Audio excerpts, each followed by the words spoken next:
Ahun baru saja selesai membangun sebuah rumah panggung anti banjir. Kedua rekannya bertanya kenapa Ahun membangun rumah ini. Ahun akan menghadiahkan rumah ini untuk Fikri yang sudah dianggapnya seperti saudara. Kedua rekannya menertawai sikap Ahun yang lucu. Mereka masih ingat saat Fikri baru bergabung dulu. Ahun sangat membencinya. Fikri telah berjasa besar kepada suku mereka. Desa telah kembali normal dan ini semua berkat Fikri. Ahun segera bergegas menuju ke rumah Fikri, namun dia tidak menemukannya, menduga bahwa Fikri sedang berburu. Padahal Ahun sudah berjuang keras demi bisa membuat Fikri tersentuh karena hadiahnya. Ayen memperhatikan mereka dari belakang. Ayen tahu ini adalah waktunya bagi Fikri menjalankan rencananya. Ayen ingin sekali pergi bersama Fikri, namun tidak diizinkan. Hanya bisa berdoa kepada dewa-dewa, meminta perlindungan, penjagaan dan keberuntungan diberikan kepada pejuang hebat yang akan menghadapi bencana. Fikri telah standby di sarang Madam 8 kaki, bisa merasakan bahwa sebentar lagi akan segera turun hujan. Setelah melakukan pengawasan, Fikri telah mengetahui bahwa Madam 8 kaki tengah tertidur saat ini, waktu yang tepat untuk memburu sang monster. Fikri telah memikirkan berbagai kemungkinan, variabel yang akan terjadi saat memburu Madam 8 kaki. Fikri telah membuat metode yang tepat untuk mengatasi semua situasi yang ada. Fikri telah melompat ke dalam sarangnya Madam. Sudah saatnya mengaplikasikan semua rencana yang telah disiapkan. Perburuan dimulai. Madam 8 kaki tengah beristirahat, lelah akibat seharian mencari nafkah. Sudah waktunya untuk hibernasi. Fikri melesat dengan kecepatan penuh. Pedang Demon Beelzebub telah siaga untuk memburu mangsanya. Fikri melepaskan teknik terkuatnya, Baskerville taring ke-6, menebas salah satu kaki laba-laba. Sang Madam segera terbangun dari tidurnya, yang pastinya sangat murka karena tidurnya terganggu. Sesuai dengan catatan Sir Adonai, Fikri mendapati bahwa kaki laba-laba telah beregenerasi, dan setiap kaki yang terpotong akan tumbuh 2 kali lipatnya. Monster laba-laba melancarkan serangan, tapi Fikri bisa menghindari. Fikri akan menggunakan rencana A untuk perburuan ini. Fikri melepaskan banyak tebasan dan memotong kaki monster laba-laba. Tentu saja serangan ini sangat menyiksa sang Madam. Fikri juga menggores bagian kepala dari Madam yang semakin memicu emosinya. Madam 8 kaki menembakkan racunnya ke segala arah. Fikri menghindari hujan lendir hijau yang berjatuhan menyerangnya. Dan tak disangka, salah satu tetes racun mendarat tepat di tangan kiri Fikri. Seketika racunnya langsung menyebar dengan cepat dan melumpuhkan tangan kiri Fikri. Meski tak ingin melakukannya, namun Fikri tak punya pilihan. Fikri memotong tangan kirinya yang terinfeksi. Tangan Fikri yang terpotong secara perlahan kembali beregenerasi dan tumbuh. Berkat skill yang didapat Fikri dari Salamander, setiap bagian tubuhnya yang terpotong akan kembali normal. Pertarungan kembali dimulai. Madam 8 kaki merasakan bahwa Fikri adalah lawan yang merepotkan. Fikri kembali memotong-motong kaki monster laba-laba. Tentu saja sang Madam tak tinggal diam dan juga menyerang balik. Namun Fikri terus menghindari dan menyerang. Ayunan kaki monster laba-laba akhirnya mengenai sasaran. Tangan dan kaki kanan Fikri menjadi korban. Fikri kehilangan keseimbangan dan berguling-guling di atas salah satu kaki. Fikri bergelantungan di kaki laba-laba sambil menunggu tangan dan kakinya kembali utuh. Setelahnya Fikri kembali melanjutkan serangan, memotong-motong banyak kaki monster laba-laba. Baik Fikri atau Madam 8 kaki, tak ada yang mau mengalah di sini. Hingga akhirnya Fikri mengambil jeda sesaat, menunggu tangan dan kaki kirinya pulih. Tak terhitung jumlahnya lagi berapa banyak Fikri telah beregenerasi. Dibutuhkan banyak stamina dan energi untuk memulihkan tubuhnya. Di saat yang bersamaan, monster laba-laba ini juga terus menumbuhkan kakinya, yang pasti akan membebani tubuhnya. Fikri mulai menjalankan rencana berikutnya. Fikri bergerak cepat menuju ke mulut gunung. Monster laba-laba ingin mengikutinya, namun tak mampu karena kehilangan keseimbangannya. Jumlah kakinya terlampau banyak hingga tak bisa digunakan secara maksimal. Inilah yang menjadi target Fikri sejak awal, membuat monster laba-laba terus memperbanyak kakinya hingga tak bisa bergerak normal. Kemampuan ini tampak seperti sebuah berkah, namun skill ini juga pisau bermata dua. Bertambahnya jumlah kaki laba-laba akan membuatnya kesulitan dalam bergerak. Fikri menghindari tembakan jaring laba-laba. Sampai di sini masih berjalan sesuai dengan perkiraan Fikri. Fikri telah mengetahui bahwa Madam 8 kaki akan menyerang dengan jaringnya saat keadaannya terdesak. Setelah melakukan penelitian sebelumnya, Fikri menemukan bahwa jaring laba-laba ini memiliki kelemahan yang sangat fatal, yaitu mudah terbakar. Tentu saja ini adalah kabar baik, apalagi Fikri akan membakarnya dengan api ungu milik Cerberus.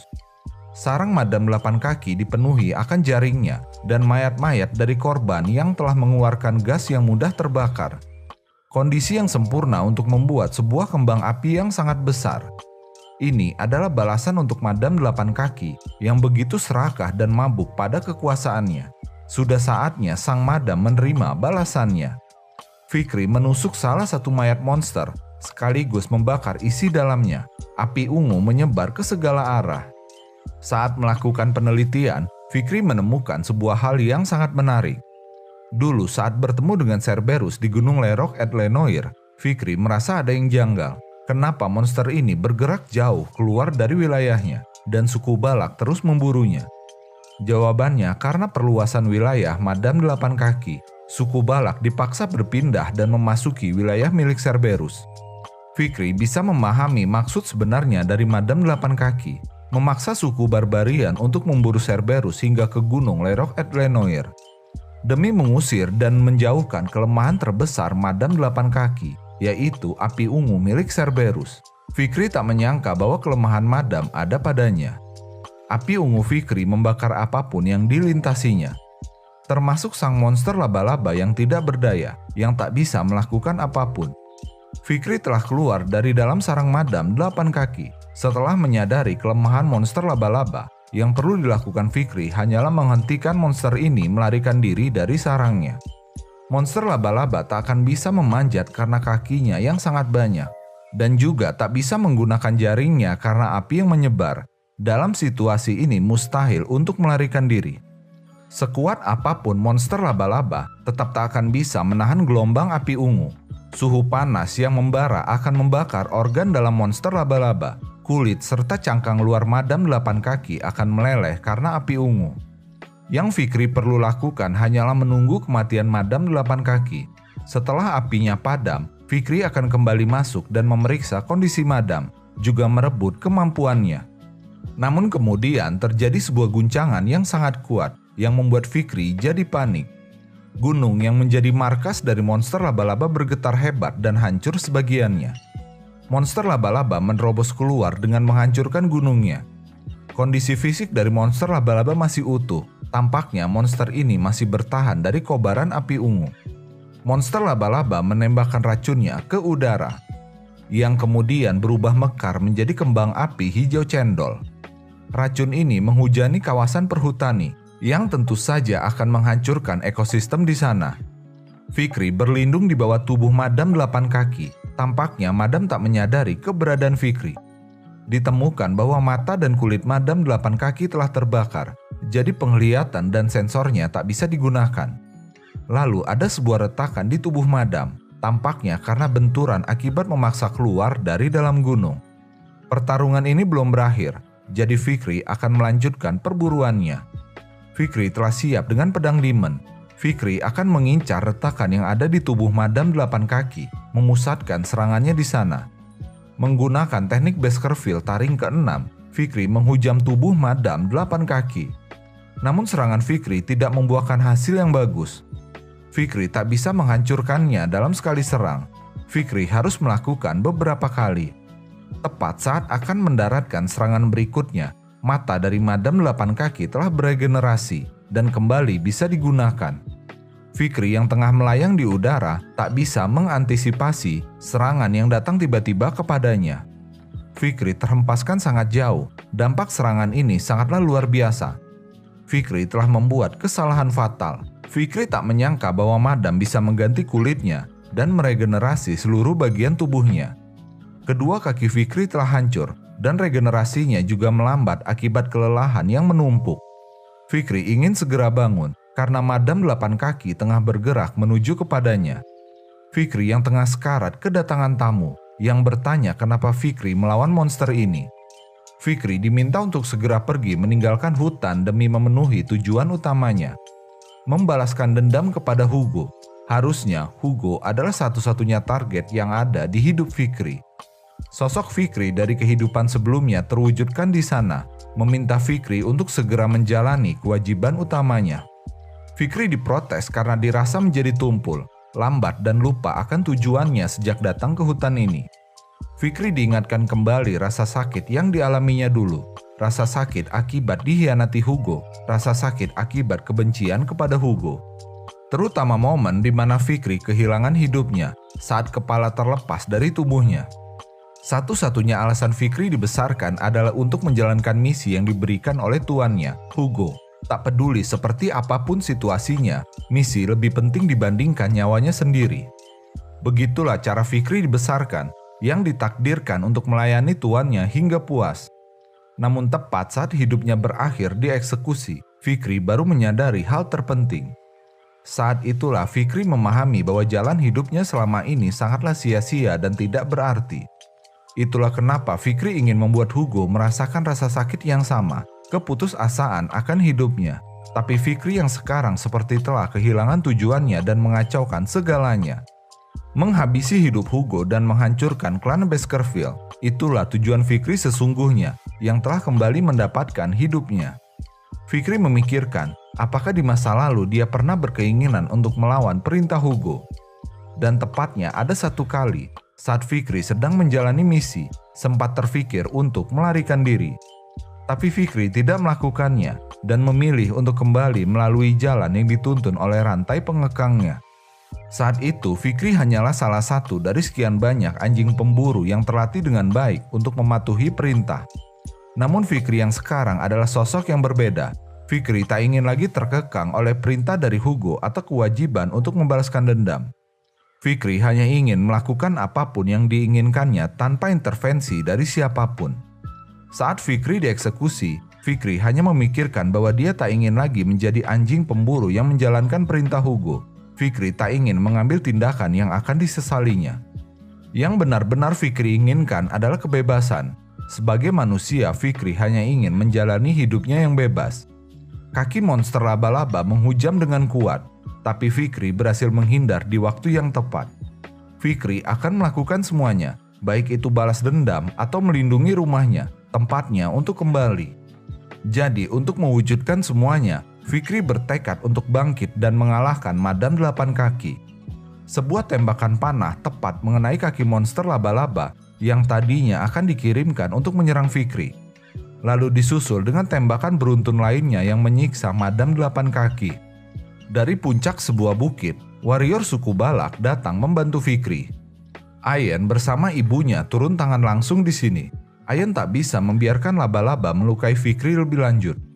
Semua warrior Balak datang untuk bertarung bersama Fikri, bersama-sama mengalahkan monster laba-laba. Ahun protes, Fikri sudah melewati batas, menanggung semua beban sendirian tanpa memberitahu saudara-saudaranya ini. Warrior suku Balak melancarkan serangan, pasukan pemanah dan penunggang serigala membagi tugas mereka. Meski tidak melukai Madam 8 Kaki, tapi serangan ini cukup mengganggu kenyamanannya. Fikri telah naik ke atas tubuh monster laba-laba, tak menyangka bahwa Ayen bersama lainnya akan datang kemari. Namun berkat bantuan ini, Fikri masih selamat. Fikri siap mengantarkan serangannya. Tusukan pedang Fikri menghantam Madam 8 Kaki dan membuatnya tersiksa. Namun masih belum mampu menembus kulit keras monster laba-laba ini. Karena itu, Fikri akan terus melancarkan serangan hingga bisa menembus dan menghancurkan Madam 8 Kaki. Monster laba-laba menjadi semakin beringas dan buas, mengayunkan kakinya secara brutal, merusak kawasan perhutani. Penunggang serigala menjadi lebih berhati-hati untuk mendekat. Madam 8 Kaki tengah mengamuk. Tapi ini juga berita baik, karena Fikri telah menyudutkan monster laba-laba, membuat semangat juang warrior Balak menjadi semakin meningkat. Night Fox Aquila memperhatikan perjuangan Fikri melawan monster laba-laba ini. Selama ini, kepala suku menganggap Madam 8 Kaki adalah bencana, sehingga tak terfikirkan untuk memburunya. Hingga menyerap ke dalam sel di tubuhnya, seolah membuat bahwa hal tersebut memang harus dilakukan. Tapi Fikri telah menunjukkan dengan jelas bahwa hal tersebut adalah kesalahan besar. Fikri berhasil melepaskan kekangan yang menjerat suku Balak. Fikri menunjukkan caranya mengatasi rasa takut, menunjukkan caranya menghadapi bencana. Night Fox menyiapkan serangan terkuatnya. Meski tubuhnya tengah terluka parah, kepala suku tetap harus membuka sebuah celah bagi Fikri. Tembakan panah berkekuatan penuh telah ditembakkan kepala suku.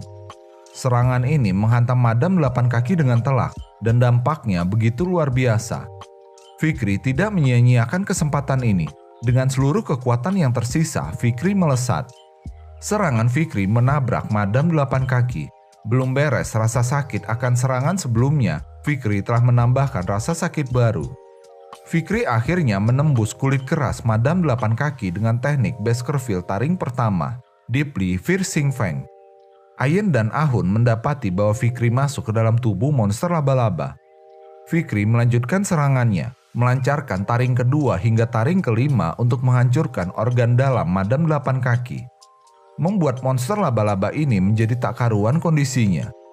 Dengan tekad yang kuat untuk menjalani kehidupan yang berbeda, yang tak terikat oleh belenggu apapun, Fikri melepaskan serangan terkuatnya, Baskerville taring ke-6, yang sekaligus memotong rantai yang menjerat kesadarannya. Madam 8 Kaki merasakan nyeri otot dan pegel linu di sekujur tubuhnya. Fikri melesat keluar dari kepala Madam 8 Kaki, menandakan berakhirnya pertarungan ini. Peristiwa ini tak luput dari mata para warrior Balak. Mereka juga menjadi saksi jatuhnya Madam 8 Kaki. Fikri terkapar tak berdaya di atas tanah, masih di dekat Madam 8 Kaki. Racun meresap ke dalam tubuh Fikri. Tampak darah Madam 8 Kaki juga mengandung racun. Dan Madam 8 Kaki tengah sekarat dengan kondisi yang mengenaskan. Fikri ingin segera mengeluarkan racunnya, namun tubuhnya tak mampu lagi bertahan. Pedang Demon Beelzebub memainkan perannya di sini, memulai proses penyerapan Madam 8 Kaki. Lalu sesaat kemudian, Fikri perlahan membuka matanya dan menemukan Ayen yang mencoba membangunkannya. Fikri akhirnya sadar, meminta Ayen untuk tidak membuat kehebohan lagi seperti itu. Suaranya Ayen terlalu berisik hingga membangunkan Fikri dari tidurnya. Ayen tak bisa menahan air matanya. Dia berteriak begitu heboh karena terlalu khawatir akan kondisi Fikri. Akhirnya pertarungan panjang melawan Madam 8 Kaki berhasil dimenangkan Fikri. Pedang Beelzebub telah selesai menyerap monster laba-laba. Fikri telah mendapatkan skill terbaru, racun mematikan Madam 8 Kaki, tingkat S. Beberapa hari kemudian, seluruh suku barbarian mengadakan pesta besar-besaran. Fikri kelelahan akibat pesta yang tak ada habisnya. Fikri menemui serigala Ayen yang tampak sehat dan bugar meski telah kehilangan salah satu kakinya. Fikri juga memuji serigala Ayen yang berhasil mengalahkan pejantan lainnya dan mendapatkan pasangan. Fikri juga menyampaikan bahwa mereka sudah bisa hidup dengan tenang. Fikri juga mendapati dirinya telah mampu menggunakan teknik Baskerville taring ke-7 meski masih belum sempurna. Hadiah yang didapatkan setelah mengalahkan monster laba-laba. Peningkatan ini juga dipengaruhi oleh pemahaman Fikri tentang pertarungan antara hidup dan mati. Meski belum sempurna dan belum bisa digunakan maksimal, namun teknik milik Fikri telah sebanding dengan Hugo, sebuah pencapaian yang luar biasa. Fikri sadar dia belum mampu menghadapi Hugo secara langsung. Dibandingkan dengan masa lalunya, Fikri saat ini telah jauh lebih kuat lagi. Misinya di hutan lebat ini juga telah selesai. Karena itu Fikri telah memutuskan untuk kembali ke klan Baskerville. Hari yang dinantikan telah tiba. Fikri telah siap untuk kembali ke rumahnya. Berterima kasih kepada kepala suku karena memberikan izin dan mengerti tujuan Fikri. Night Fox tidak memiliki alasan untuk menghambat Fikri. Sekali menjadi keluarga maka akan tetap menjadi keluarga. Meski terpisah jarak yang jauh, hubungan mereka akan tetap abadi. Night Fox meminta Fikri untuk mengingat pesannya ini. Tak peduli dimanapun Fikri berada, Fikri adalah pahlawan dari suku Balak. Fikri tak menyangka akan mendapatkan kehangatan seperti ini. Fikri menemukan bahwa Ayen tak ada di sana. Tampaknya Ayen keberatan dengan keputusan Fikri untuk pergi. Fikri segera berpamitan karena harus menempuh jarak yang cukup jauh. Seluruh penduduk desa mengantarkan kepergian Fikri, mendoakan yang terbaik untuknya, meminta Fikri untuk menaklukkan kekaisaran. Ahun bersama adiknya akan selalu menunggu Fikri. Kapanpun Fikri kembali, mereka akan menyambutnya. Fikri meninggalkan desa Balak dan memasuki kawasan hutan. Begitu tiba di ladang gandum, Fikri telah ditunggu oleh Ayen di sana. Ayen kembali bertanya apakah Fikri memang harus pergi. Fikri tak bisa menjawabnya. Ayen memberikan sebuah hadiah khusus untuk Fikri. Busur milik Sir Adonai, Anubis. Ayen telah sedikit memodifikasinya supaya bisa dengan mudah digunakan Fikri.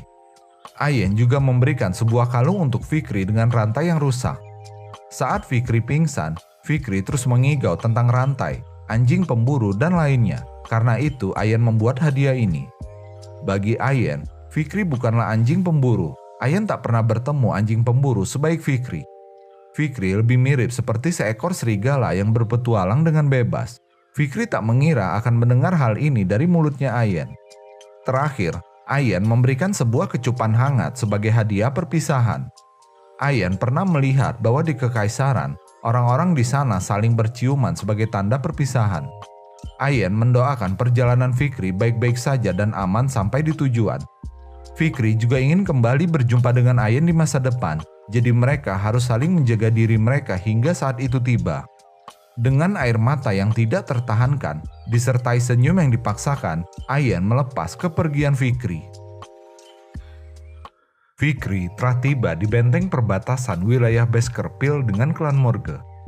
Red Owl Castle. Sudah lama Fikri tak mengunjungi tempat ini. Melihat bendera milik klan Morge juga masih ada, tampaknya kerjasama berlangsung dengan baik, dan penambangan batu rubi terus dilakukan. Fikri penasaran apakah Camus ada di tempat ini. Bagaimana jika mereka bertemu? Apa yang akan Camus lakukan?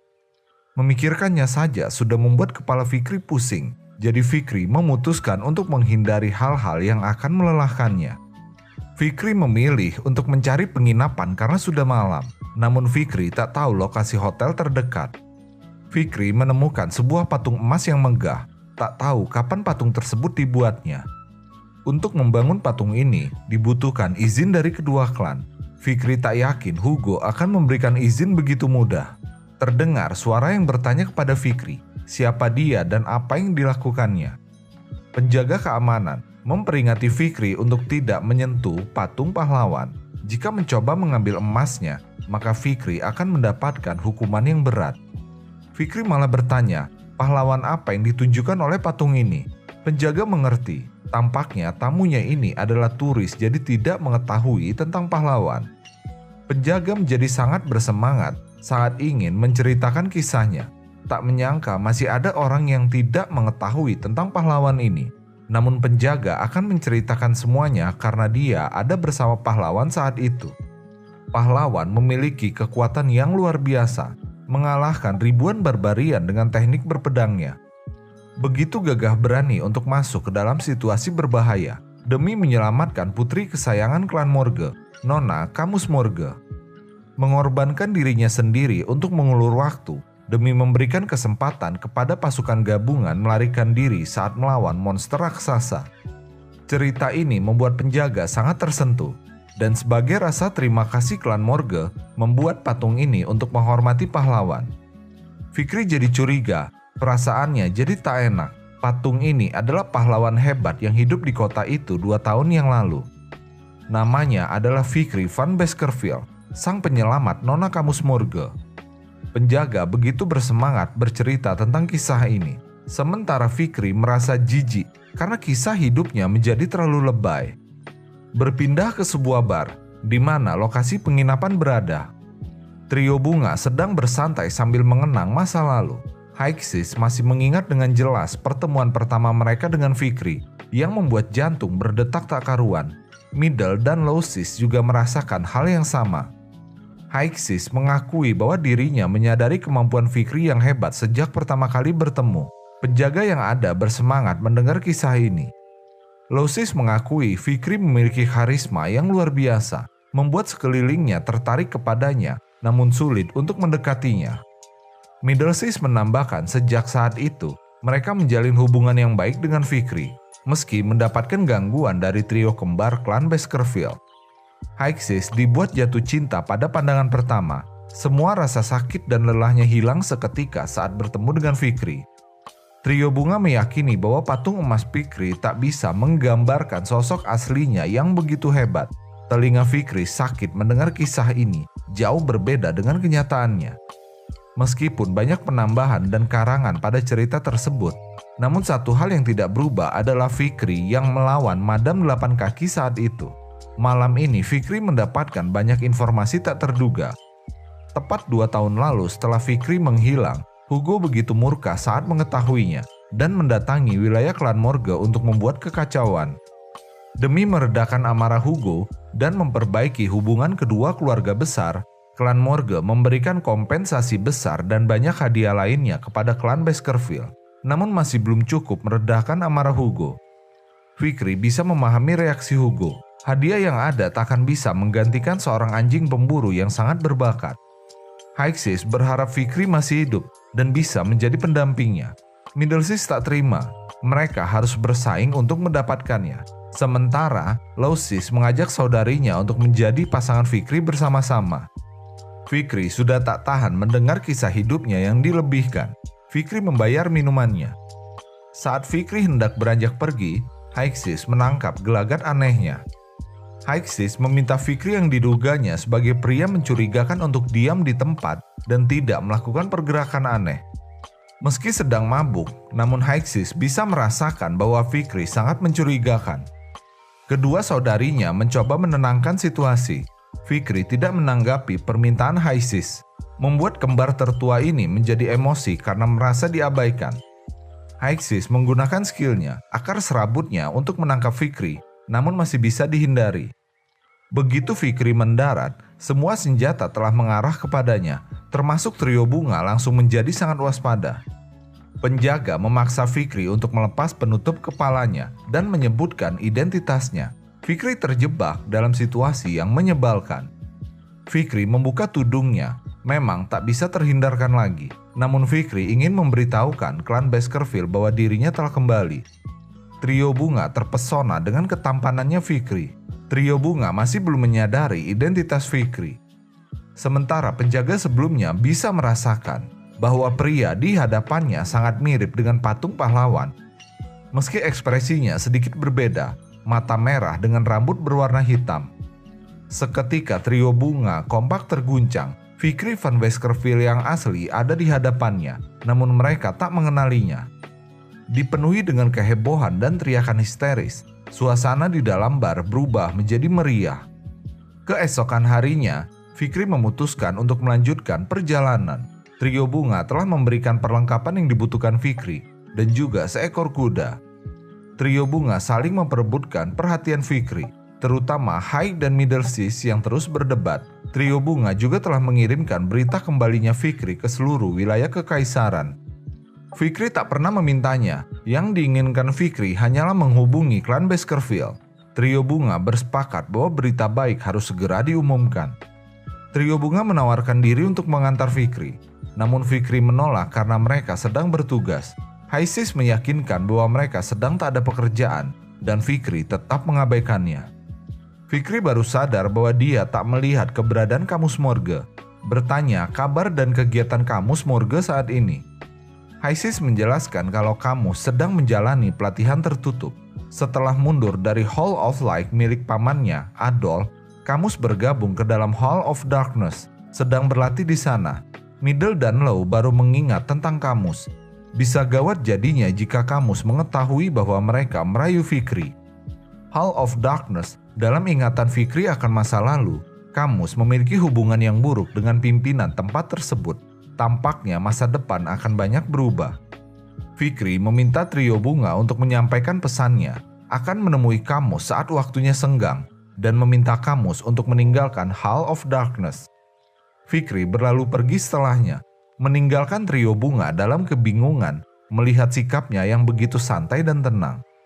Berita mengenai pahlawan hebat, Fikri Van Baskerville segera menyebar ke seluruh wilayah kekaisaran seperti api yang menyambar dedaunan kering. Chihuahua lega mendapatkan berita ini, sementara Pomerian sedang asik menggambar.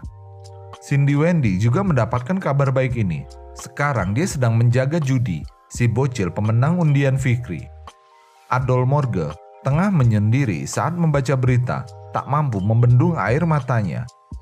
Dan di kediaman utama klan Baskerville, Hugo mendapatkan kabar dari anak buahnya. Ekspresinya dipenuhi kejutan, tak menyangka bahwa salah satu putra terbaiknya, Vickery Van Baskerville, telah kembali dengan selamat. Vickery telah tiba di kota Underdog. Chihuahua menyambut kedatangan Vickery. Bersyukur bahwa kepulangan Vickery kali ini sudah resmi berbeda dengan sebelumnya. Vickery tak memberikan tanggapan, berdiri di dekat jendela, dan terganggu dengan kebisingan yang ada di luar. Sekumpulan penduduk dari berbagai golongan tengah berkumpul di kantor pemerintahan kota Underdog. Berita kepulangan Vickery telah diketahui oleh semua orang di seluruh penjuru kekaisaran, dan saat ini warga kota Underdog datang untuk menyambut kepulangan Vickery. Vickery merasa hidupnya ke depan akan menjadi semakin merepotkan dengan sebuah kehebohan yang sedang terjadi. Pomerian masuk ke dalam kantor dan memanggil Vickery dengan sebutan Papa. Vickery langsung mengkoreksinya, bukan Papa, tapi Paman. Jika ada yang mendengarnya, maka bisa terjadi kesalahpahaman yang besar. Pomerian datang untuk menunjukkan tikus yang baru saja ditangkapnya, seekor tikus putih yang telah modar. Vickery memintanya untuk berhati-hati agar tidak terinfeksi. Vickery lanjut bertanya kepada Chihuahua, apakah permasalahan yang menimpa kota Underdog telah berhasil diselesaikan. Chihuahua mengakuinya, berkat bantuan Cindy Wendy, semua masalah berhasil terselesaikan. Namun ada satu kasus yang tidak bisa dipecahkan oleh Cindy Wendy dan sampai sekarang masih belum bisa ditanggulangi. Chihuahua menyerahkan dokumen terkait. Akhir-akhir ini banyak anak-anak di daerah kumuh kota Underdog menghilang satu persatu. Sepertinya ini bukanlah kasus penculikan biasa, karena belum ada kontak dengan orang tua korban dan tak ada anak-anak yang muncul di pasar gelap. Masih belum diketahui siapa pelakunya karena anak-anak menghilang tanpa jejak.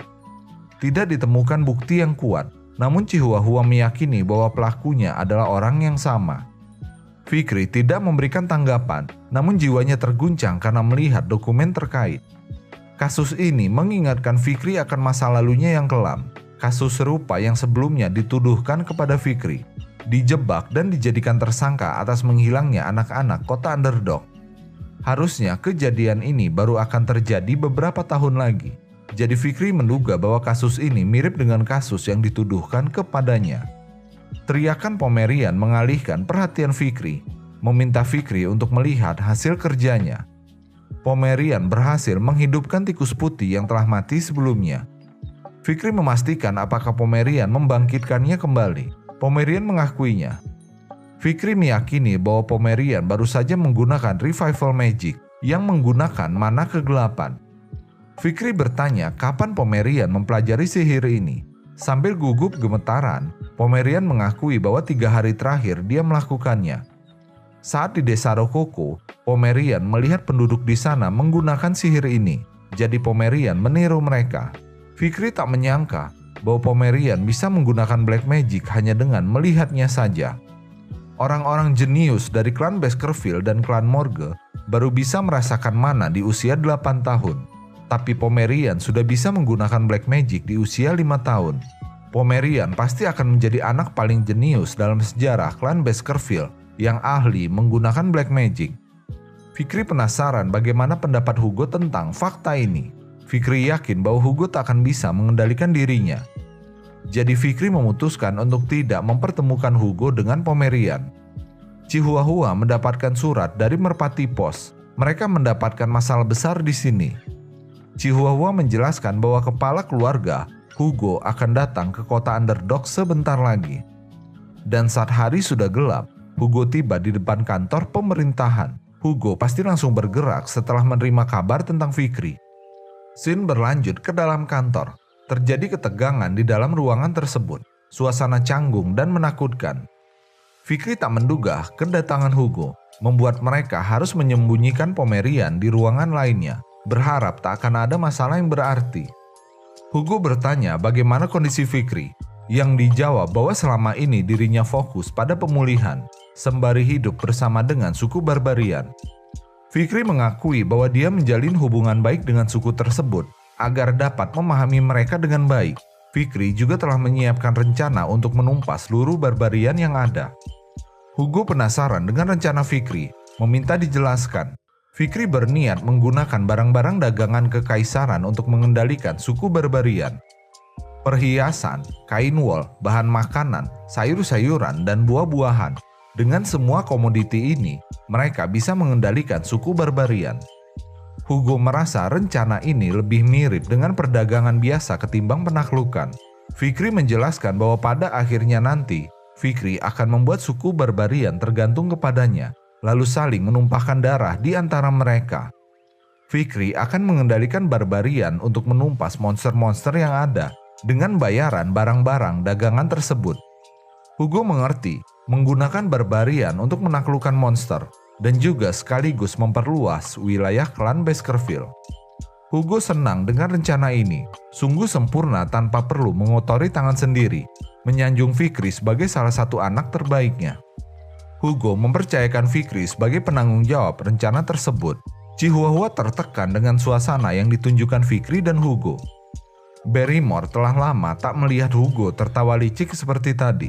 Sejak Fikri menghilang 2 tahun yang lalu, tak sekalipun Hugo tertawa atau tersenyum.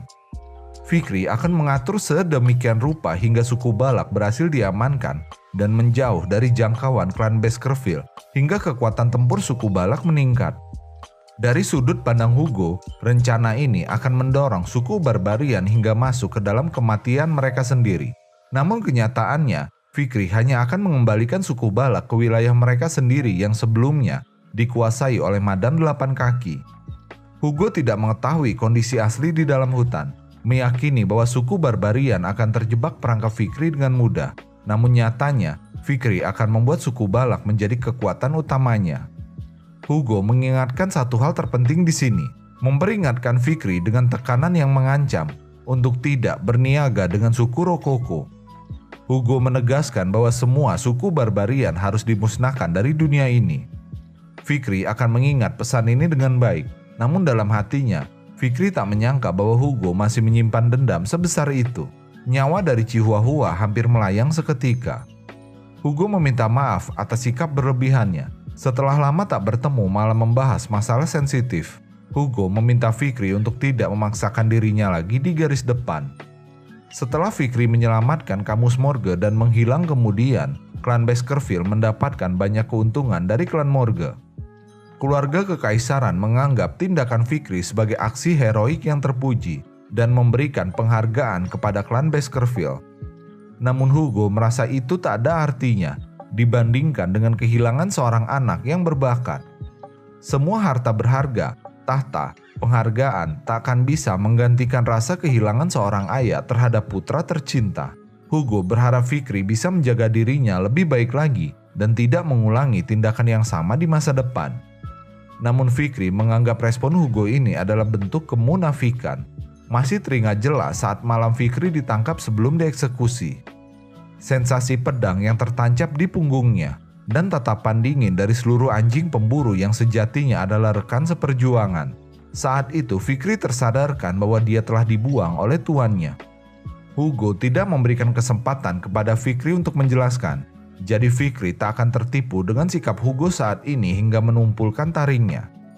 Dengan sikap dingin, Fikri berterima kasih atas perhatian yang diberikan oleh Hugo. Namun situasi menjadi tak terkendali setelah Pomerian menerobos masuk. Dia ketakutan akibat hujan deras disertai suara petir yang menggelegar. Pomerian menangis dan memeluk Fikri karena ketakutan. Fikri panik, tak sengaja membuat Hugo bertemu dengan Pomerian di situasi saat ini. Hugo bangkit dari duduknya, membuat suasana semakin tak terkendali. Namun ekspresi wajah Hugo menunjukkan sikap yang berbeda dari biasanya. Wajah Pomerian sangat mirip dengan anaknya. Hugo Le Baskerville adalah kepala klan Baskerville, salah satu dari 7 keluarga besar di Kekaisaran, berkontribusi besar dalam mengatasi barbarian di wilayah perbatasan. Seorang SWAT Saint terkuat di Kekaisaran yang telah menumpas ratusan monster. Begitu Hugo membuat keputusan, maka tak akan ada yang bisa mengubah jalan pikirannya. Namun saat ini, emosi Hugo terguncang. Jiwanya yang tenang mendadak bergetar tak karuan. Wajah Pomerian sangat mirip dengan wajah ibunya, yaitu anak dari Hugo, Putri Penelope. Pomerian masih ketakutan dengan suara petir dan hujan yang bersautan. Hugo mendekat, namun hal itu malah membuat Pomerian semakin ketakutan. Fikri meminta Hugo untuk tenang. Fikri menyampaikan bahwa dia menemukan Pomerian di wilayah perbatasan. Awalnya mengira bahwa Pomerian adalah anggota keluarga mereka, namun setelah memeriksanya, ditemukan bahwa Pomerian berasal dari salah satu suku di perbatasan. Hugo akhirnya mengerti, kegelisahan membuatnya kehilangan kendali. Mustahil bahwa Pomerian adalah putrinya. Hugo segera berpamitan karena dirinya telah lelah, jiwanya benar-benar terguncang. Tak menyangka Fikri bisa melihat sosok Hugo yang tangguh menjadi sangat rapuh. Hugo juga menyampaikan bahwa akan ada perjamuan besar esok hari, meminta Fikri untuk menghadirinya. Chihuahua mengetahui tentang jamuan besar yang hanya dihadiri oleh keturunan langsung dari Hugo, menjadi impian dari semua anggota klan Baskerville untuk menghadiri acara tersebut. Fikri bersedia untuk hadir di jamuan besar. Sebelum pergi, Hugo masih melirik ke arah Pomerian yang masih ketakutan. Scene berlanjut, Fikri tengah beristirahat di kamarnya, namun dia memilih untuk tidur di lantai. Fikri tak terbiasa dengan situasinya. Mandi air panas dan tidur di ranjang malah membuat Fikri tak bisa tidur. Tampaknya ini adalah dampak dari hidup Fikri bersama dengan suku Balak selama 2 tahun terakhir. Fikri butuh waktu untuk menyesuaikan diri. Fikri juga masih kepikiran dengan sikap yang ditunjukkan Hugo sebelumnya. Keputusan ada di tangan Fikri yang sedang mempertimbangkan untuk melamporkan tentang Pomerian. Besok malam setelah jamuan besar, Fikri berniat untuk memberitahukan kepada Hugo dan Pomerian akan menjadi kartu kejatuhan Hugo. Tak peduli apapun yang terjadi, Fikri akan memastikan keselamatan dan keamanan dari Pomerian. Tepat di saat yang bersamaan, ada seorang penyusup memasuki kamar Fikri. Penyusup telah menyiapkan senjatanya untuk menyerang Fikri di atas tempat tidur. Fikri tak menyangka, belum ada sehari dia kembali, tapi telah kedatangan tamu tak terduga. Fikri melompat dengan bertopang pada tempat tidur. Fikri mengayunkan kakinya. Penyusup berhasil menghindari tendangan Fikri, namun dia menjadi tak berdaya. Fikri melanjutkan serangan berikutnya. Tangan kanan telah siap untuk menebas, namun penyusup meminta Fikri untuk berhenti. Penyusup meminta maaf, dia tak ada maksud untuk menyerang Fikri, dan suara si penyusup dikenali Fikri. Meminta si penyusup untuk bertamu dengan normal akan menjadi masalah jika Fikri tak sengaja melukainya. Penyusup bisa merasakan bahwa Fikri tak berubah sedikit pun meski telah lama mereka tak bertemu. Penyusup adalah Cindy Wendy. Dia datang sesuai dengan permintaan Fikri, meski caranya sedikit menyimpang. Fikri memperingati Cindy Wendy untuk tidak membuat keributan seperti ini lagi. Bisa-bisa membangunkan satu kota akibat perbuatannya. Cindy Wendy tak percaya bahwa Fikri mengirimkan Chihuahua untuk mencarinya. Dan juga uang 10 miliar yang dihadiahkan Fikri ke gadis kecil tidak disentuh oleh Cindy Wendy sedikit pun. Fikri sudah menduganya, semuanya sudah diperhitungkan. Cindy Wendy hanya akan menerima bayaran dalam bentuk komisi jika dia dipekerjakan sebagai perencana keuangan. Cindy Wendy menyanjung dirinya sendiri yang membantu gadis kecil menjaga uangnya, tapi Fikri telah menugaskan pengawal untuk menjaganya. Fikri juga menempatkan ahli keuangan di antara para pengawal, yang juga diperintahkan untuk mengawasi dan memantau setiap orang di dekat gadis kecil. Cindy Wendy merasa aneh, selama ini dia tidak pernah dihambat. Fikri menjelaskan bahwa sejak awal, Fikri telah memerintahkan anak buahnya untuk tidak mengganggu Cindy Wendy, yang tidak menyangka dan tak menduga bahwa sejak awal dirinya telah menari-nari di telapak tangannya Fikri. Fikri bertanya di mana informasi yang dimintanya. Cindy Wendy telah mendapatkannya dan akan memberikan. Cindy Wendy menyerahkan sebuah gulungan. Fikri agak keberatan dengan cara ini. Selanjutnya, Fikri meminta Cindy Wendy untuk menyiapkan dokumennya ke dalam sebuah amplop. Seperti yang dijanjikan, Fikri akan memberikan izin kepada Cindy Wendy untuk ikut ke dalam perdagangan dengan suku Barbarian. Cindy Wendy memutuskan untuk mulai berlatih memanggil Fikri dengan sebutan bos. Informasi yang diminta Fikri terkait dengan tamu undangan yang hadir dalam jamuan besar besok malam. Fikri diundang ke sana karena kontribusi besarnya 2 tahun yang lalu.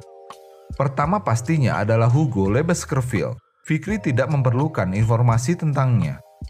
Berikutnya ada Boston Terrier Le Baskerville, komandan dari Pitbull Order, saudara tiri Hugo, dan berada di tingkat graduator tingkat tinggi.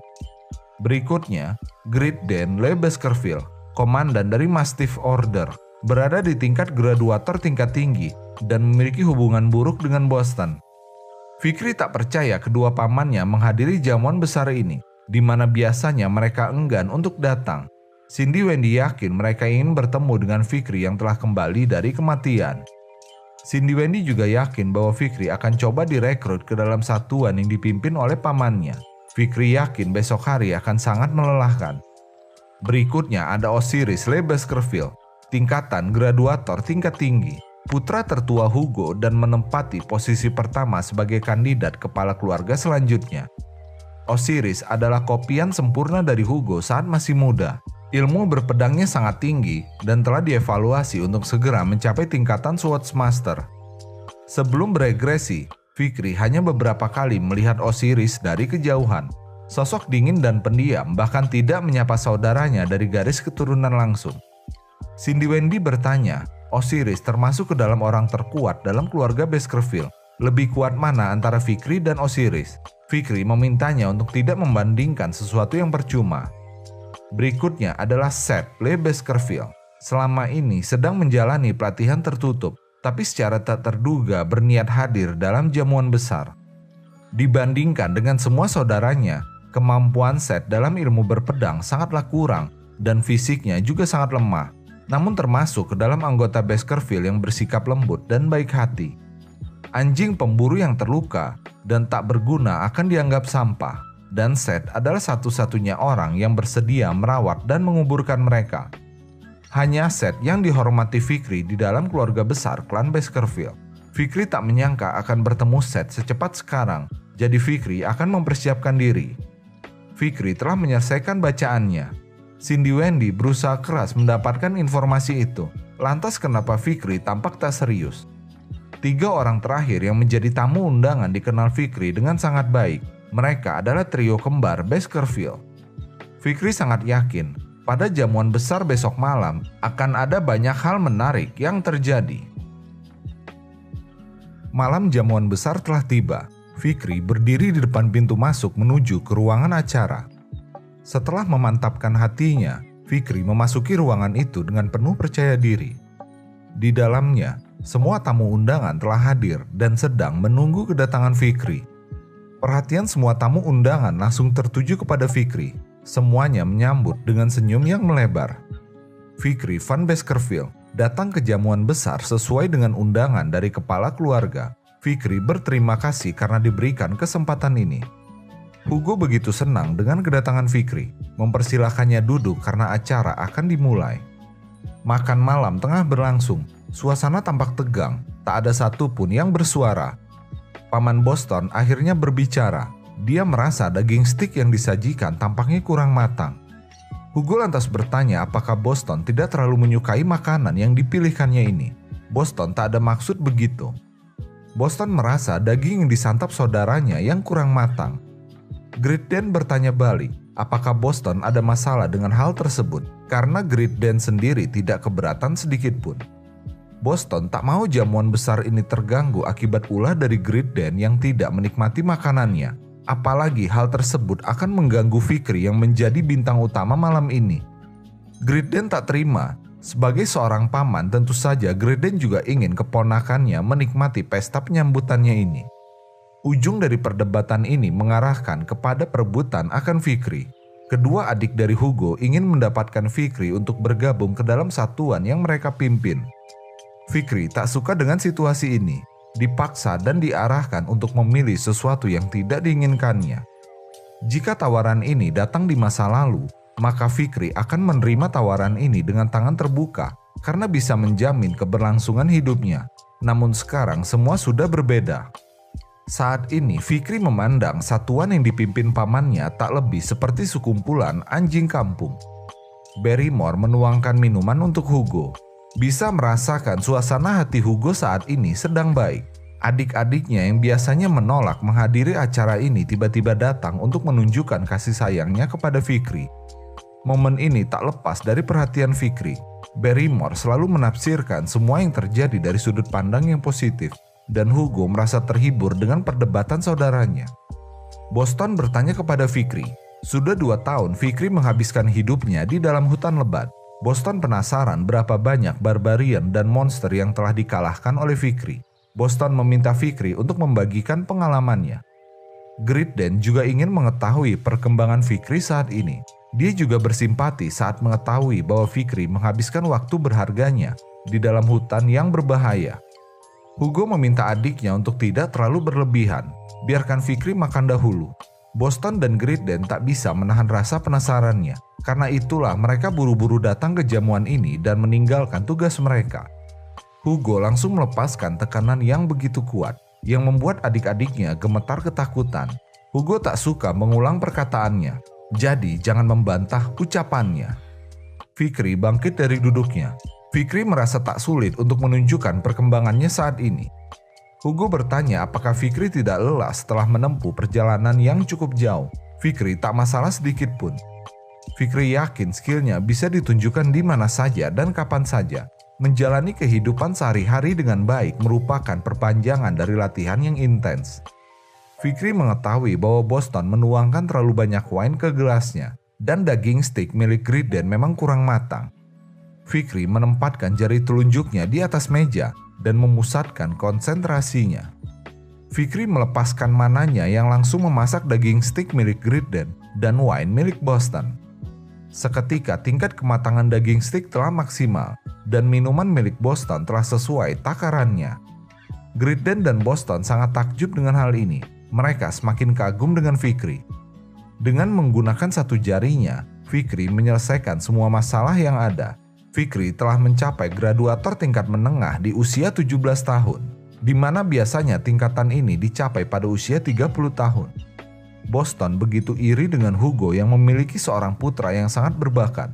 Hugo tak berkomentar sedikit pun. Fikri melirik ke arah trio kembar, merasakan ada yang aneh dengan respon mereka.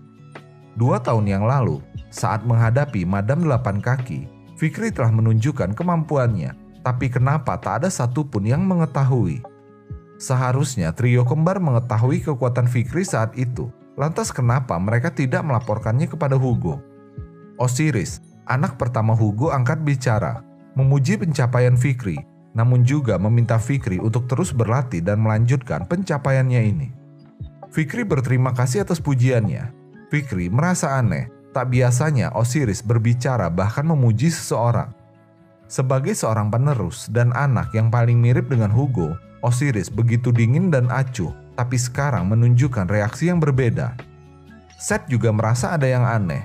Ini juga pertama kalinya dia melihat Osiris memuji seseorang dengan senyum yang begitu lebar. Fikri berwajah datar tak memberikan tanggapan, membuat Seth merasa Fikri sedikit mirip dengan Osiris. Selama ini Seth berada di aula pelatihan tertutup, lokasinya juga dekat dengan kota Underdog. Seth sudah berencana untuk mengunjungi Fikri dan berbincang tentang pengalamannya. Fikri bisa merasakan bahwa Seth adalah saudara yang sama seperti yang dikenalnya.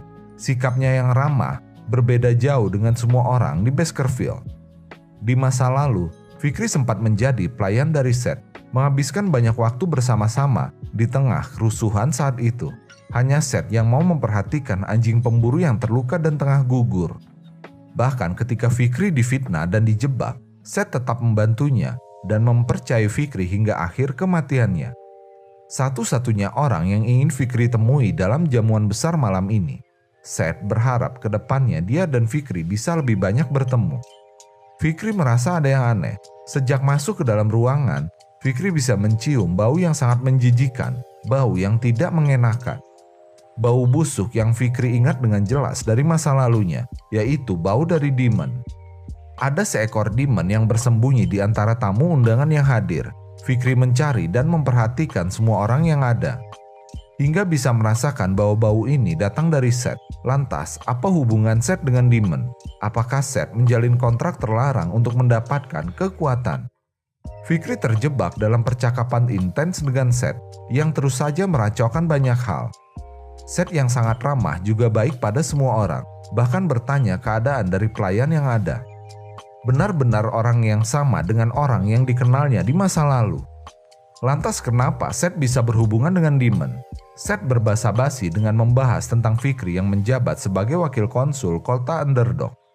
Sebagai konsul kota underdog, Seth telah mendapatkan kabar bahwa banyak penduduk yang menyukai Fikri. Mereka menginginkan Fikri menjabat permanen di sana, dan Seth setuju akan hal tersebut. Jadi Seth berharap mereka bisa bekerja sama di masa mendatang. Fikri juga setuju akan hal ini, mengajukan gelasnya untuk mengajak Seth bersulang. Tampak suasana di antara mereka menjadi sama waspada. Fikri tak sabar menantikan kerjasama yang ada, dan Seth berharap Fikri bisa banyak membantunya. Fikri memperhatikan gelas minumnya, dan tidak bisa melihat bayangan Seth di sana. Fikri menduga bahwa tubuh Seth telah diambil alih oleh Demon. Fikri memikirkan apa yang harus dilakukannya. Apa dia harus memberitahukan hal ini kepada semua orang sekarang juga? Namun jika Fikri melakukannya, maka Fikri akan dimintai bukti yang kuat yang pasti akan merepotkan. Langkah terbaik saat ini adalah menghindari Seth dan mengumpulkan banyak informasi. Seth penasaran satuan mana yang akan Fikri pilih. Osiris memotong ucapannya, meminta Seth untuk menutup mulutnya karena mereka belum selesai makan. Osiris meminta Seth untuk berhenti mengganggu Fikri dan melanjutkan makannya. Fikri berterima kasih. Berkat bantuan Osiris, dia berhasil terbebas dari tekanan dan bau yang dilepaskan oleh Seth. Hugo bertanya apakah Fikri menikmati makanannya. Fikri memuji semua masakan yang sangat enak. Hugo bersyukur. Lalu Hugo meminta Fikri untuk menemuinya di ruang kerja. Saat kembali ke kediaman utama, ada sesuatu yang ingin dibicarakan oleh Hugo. Fikri mengerti, nanti dia akan segera ke sana menemui Hugo. Jamuan besar pun selesai. Fikri telah melangkah keluar dari tempat tersebut. Makan malam ini menghabiskan waktu 5 jam. Fikri kelelahan harus berhadapan dengan banyak orang yang merepotkan. Fikri juga telah mendengar bahwa surat dari akademi telah tiba di Baskerville. Fikri yakin Hugo ingin membahas tentang dirinya yang akan masuk ke dalam akademi. Di belakang Fikri, di atas benteng ada seseorang yang berdiri. Tiba-tiba saja ada serangan yang melesat ke arah Fikri. Fikri menyadarinya, serangan ini adalah teknik Baskerville taring ke-6. Jadi haruskah Fikri menunjukkan kekuatannya? Dengan level Fikri yang berada di graduator tingkat menengah, Fikri tak boleh menggunakan teknik yang lebih tinggi dari tingkatannya. Jadi karena itu, Fikri hanya bisa menggunakan teknik Baskerville taring ke-4 yang berhasil menahan serangan. Namun ada 2 tebasan yang lolos. Fikri berniat untuk menahannya dengan aura. Tapi kemudian serangan itu menghilang sebelum menyentuh Fikri. Pelakunya adalah Boston. Sangat senang karena Fikri bisa menahan serangannya meski berbeda 2 tingkatan dengannya. Boston turun mendekati Fikri.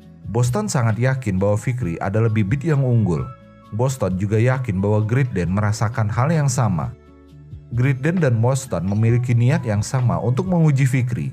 Namun Gridden keberatan dengan tingkah Boston yang menyerang Fikri tanpa aba-aba.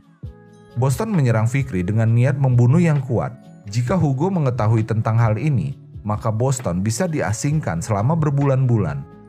Boston merasa Gridden terlalu berlebihan padahal memiliki niat yang sama dengannya.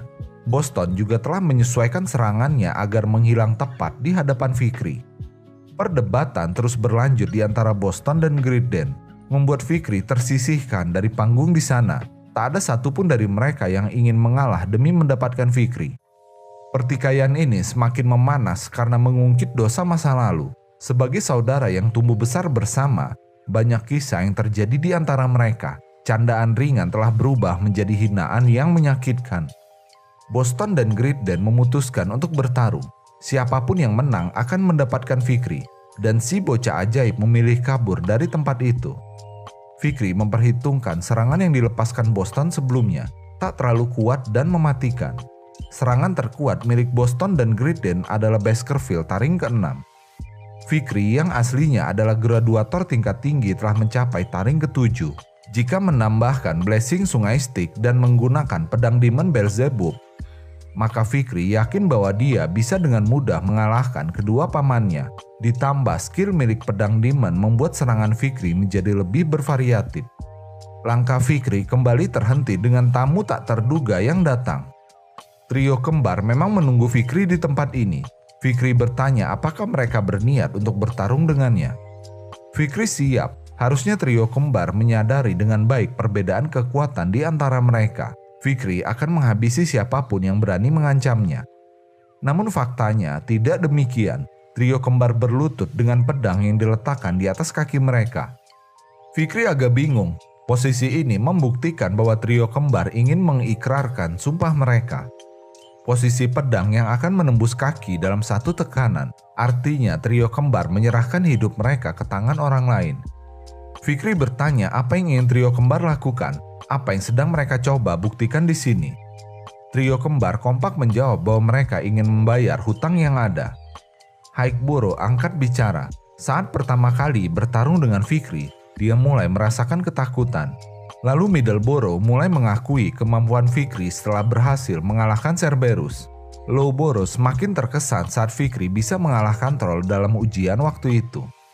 Tepat 2 tahun yang lalu, saat mereka menjalani misi bersama Fikri, saat Fikri bertarung dengan beraninya melawan Madam 8 Kaki, trio kembar semakin kagum dan hormat kepada Fikri.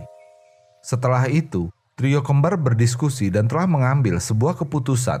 Trio kembar bersumpah untuk menjadi tombak dan perisai dari Fikri Van Baskerville mulai hari ini dan seterusnya. Meminta Fikri untuk bersedia menjadi master yang akan mereka layani selamanya. Trio kembar akan menjadi anjing pemburu milik Fikri. Di masa lalu, trio kembarlah yang menangkap Fikri dalam pelariannya. Trio kembar dikenal sebagai 3 tombak utama Hugo. Fikri tahu bahwa mereka hanya anjing pemburu yang menjalankan perintah yang diberikan. Namun Fikri masih belum bisa melupakan kekejaman dan pengkhianatan yang diterimanya di masa lalu.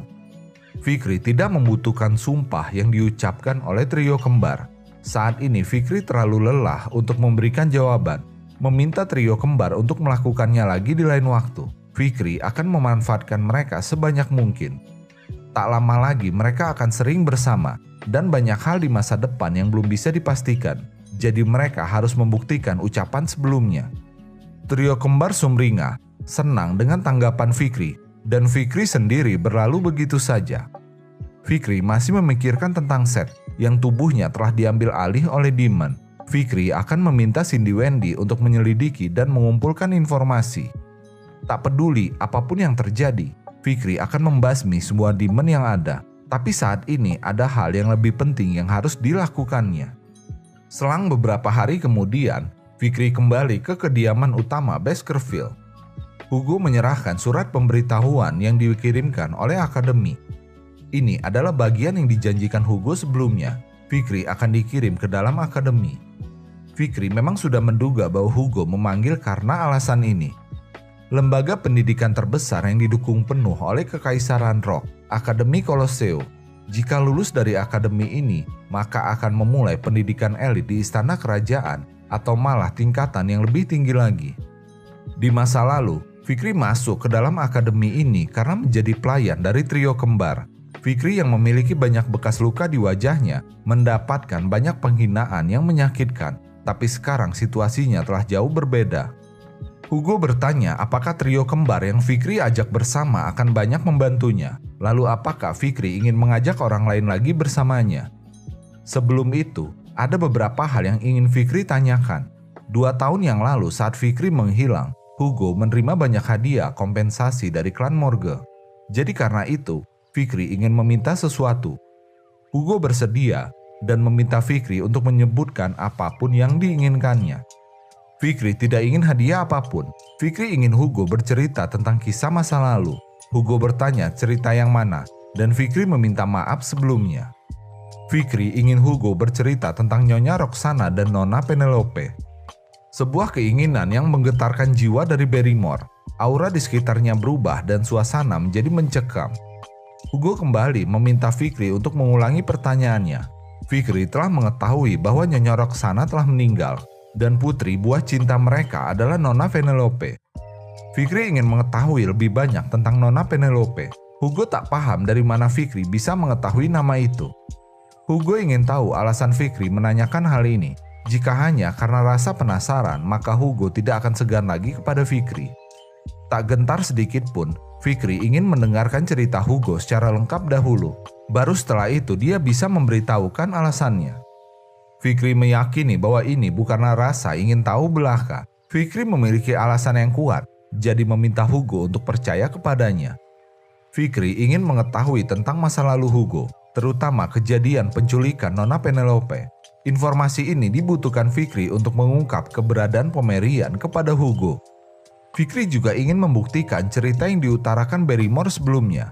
Fikri tak bisa memberikan Pomerian begitu saja hanya dengan kisah tersebut. Fikri harus membuktikannya. Fikri harus memeriksanya sendiri apakah teori dugaannya selama ini benar adanya. Hugo mulai bercerita dengan mengungkapkan bahwa Nyonya Roxana adalah wanita yang dicintainya sepenuh hati dan Nona Penelope adalah pusaka berharganya. Fikri tak menyangka Hugo akan berkata seperti itu. Wanita tercinta, kata-kata yang tak disangka keluar dari mulut Hugo. Sejak awal Roxana dan Hugo tak bisa menikah secara normal karena perbedaan status mereka. Roxana hanyalah rakyat biasa yang tidak memiliki apapun. Hugo masih ingat dengan jelas momen di mana dia bertemu dengan Roxana. Bagi Hugo itu adalah cinta pada pandangan pertama. Fikri jadi tak sabaran. Hugo bercerita jauh sejak awal bertemu, meyakini akan membosankan mendengar semua ucapannya. Jalan cinta Hugo menjadi sangat sulit dan berliku. Roxana mencoba menjaga jarak karena sadar akan kondisinya. Sementara Hugo terus memperjuangkan hingga mengabaikan semua perbedaan yang ada. Demi Roxana, Hugo rela kehilangan semua yang dimilikinya.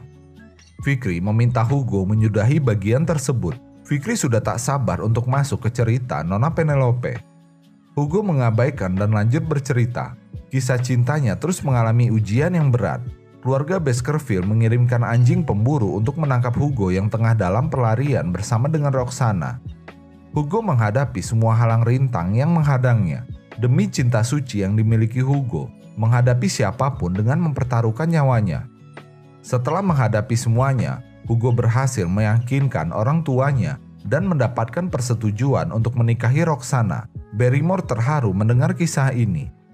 Hingga akhirnya, buah cinta hasil perjuangan keras mereka terlahir ke dunia, yaitu Nona Penelope. Demi istri dan putri tercintanya ini, Hugo akan terus berjuang melindungi kebahagiaan mereka. Namun takdir berkata lain. Setelah melahirkan Penelope, kesehatan Roxana memburuk hingga akhirnya meninggal dunia. Hugo sendirian membesarkan putri tercintanya. Penelope tumbuh menjadi anak yang cerdas dan menawan, mewarisi mentalitas Hugo yang kuat dan hati penuh kasih sayang Roxana, serta mendapatkan cinta dari semua anggota Baskerville. Hal ini sangat membuat Hugo bahagia meski telah ditinggal oleh Roxana. Dan akhirnya, peristiwa yang tidak diinginkan itu pun terjadi. Penelope yang sedang berjalan-jalan ditangkap oleh suku Rococo. Hugo masih tak tahu kenapa Barbarian bisa memasuki wilayah Baskerville, bisa menangkap Nona Penelope dengan begitu mudahnya. Sampai sekarang Hugo tak lagi bisa menemukan jejak Penelope. Fikri akhirnya telah mengkonfirmasi kebenaran cerita. Karena hal itu Hugo memindahkan wilayahnya ke perbatasan dan mulai mencari keberadaan Penelope dan menaklukkan suku Barbarian. Hugo kesulitan saat itu karena jumlah pasukan yang terbatas. Jadi Hugo memperbanyak istrinya melalui perjodohan dan memproduksi keturunannya dalam jumlah besar. Beberapa dekade setelahnya, Hugo berhasil membangun sebuah keluarga yang tak bisa diremehkan meski ditempatkan di pinggiran perbatasan. Terlahirnya Iron Blood Baskerville. Tangan dingin Hugo membawa Baskerville pada kejayaan. Namun di balik cerita itu, Hugo menyimpan luka yang sangat mendalam. Tapi Fikri tak peduli. Semua penjahat yang kejam memiliki luka masa lalu yang mendalam. Hugo hanyalah bajigur tak berperasaan yang mengirim banyak anaknya ke medan perang. Fikri bisa mengerti betapa berharganya Roxana dan Penelope bagi Hugo. Karena sudah menyelesaikan ceritanya, Hugo ingin mengetahui alasan Fikri. Fikri menyerahkan kalung liontin milik Pomerian dan meminta Hugo untuk memeriksanya. Hugo mengenalinya, kalung liontin yang dibuatnya untuk Roxana dan telah berpindah tangan kepada Penelope. Hugo melihat foto yang menyimpan kenangan di sana, foto dirinya bersama istri dan putri tercinta. Fikri bertanya pendapat Hugo, bagaimana jika penerus Nona Penelope masih hidup? Apa yang akan Hugo lakukan kepadanya? Bagaimana jika Hugo bertemu dengan putri dari Nona Penelope, yaitu cucunya sendiri? Fikri mengajak Pomerian untuk bergabung. Pomerian langsung protes karena telah lama menunggu. Fikri meminta maaf atas kebohongan sebelumnya kepada Hugo.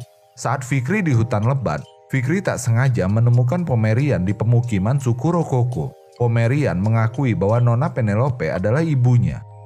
Hugo sangat terkejut mendengar cerita ini.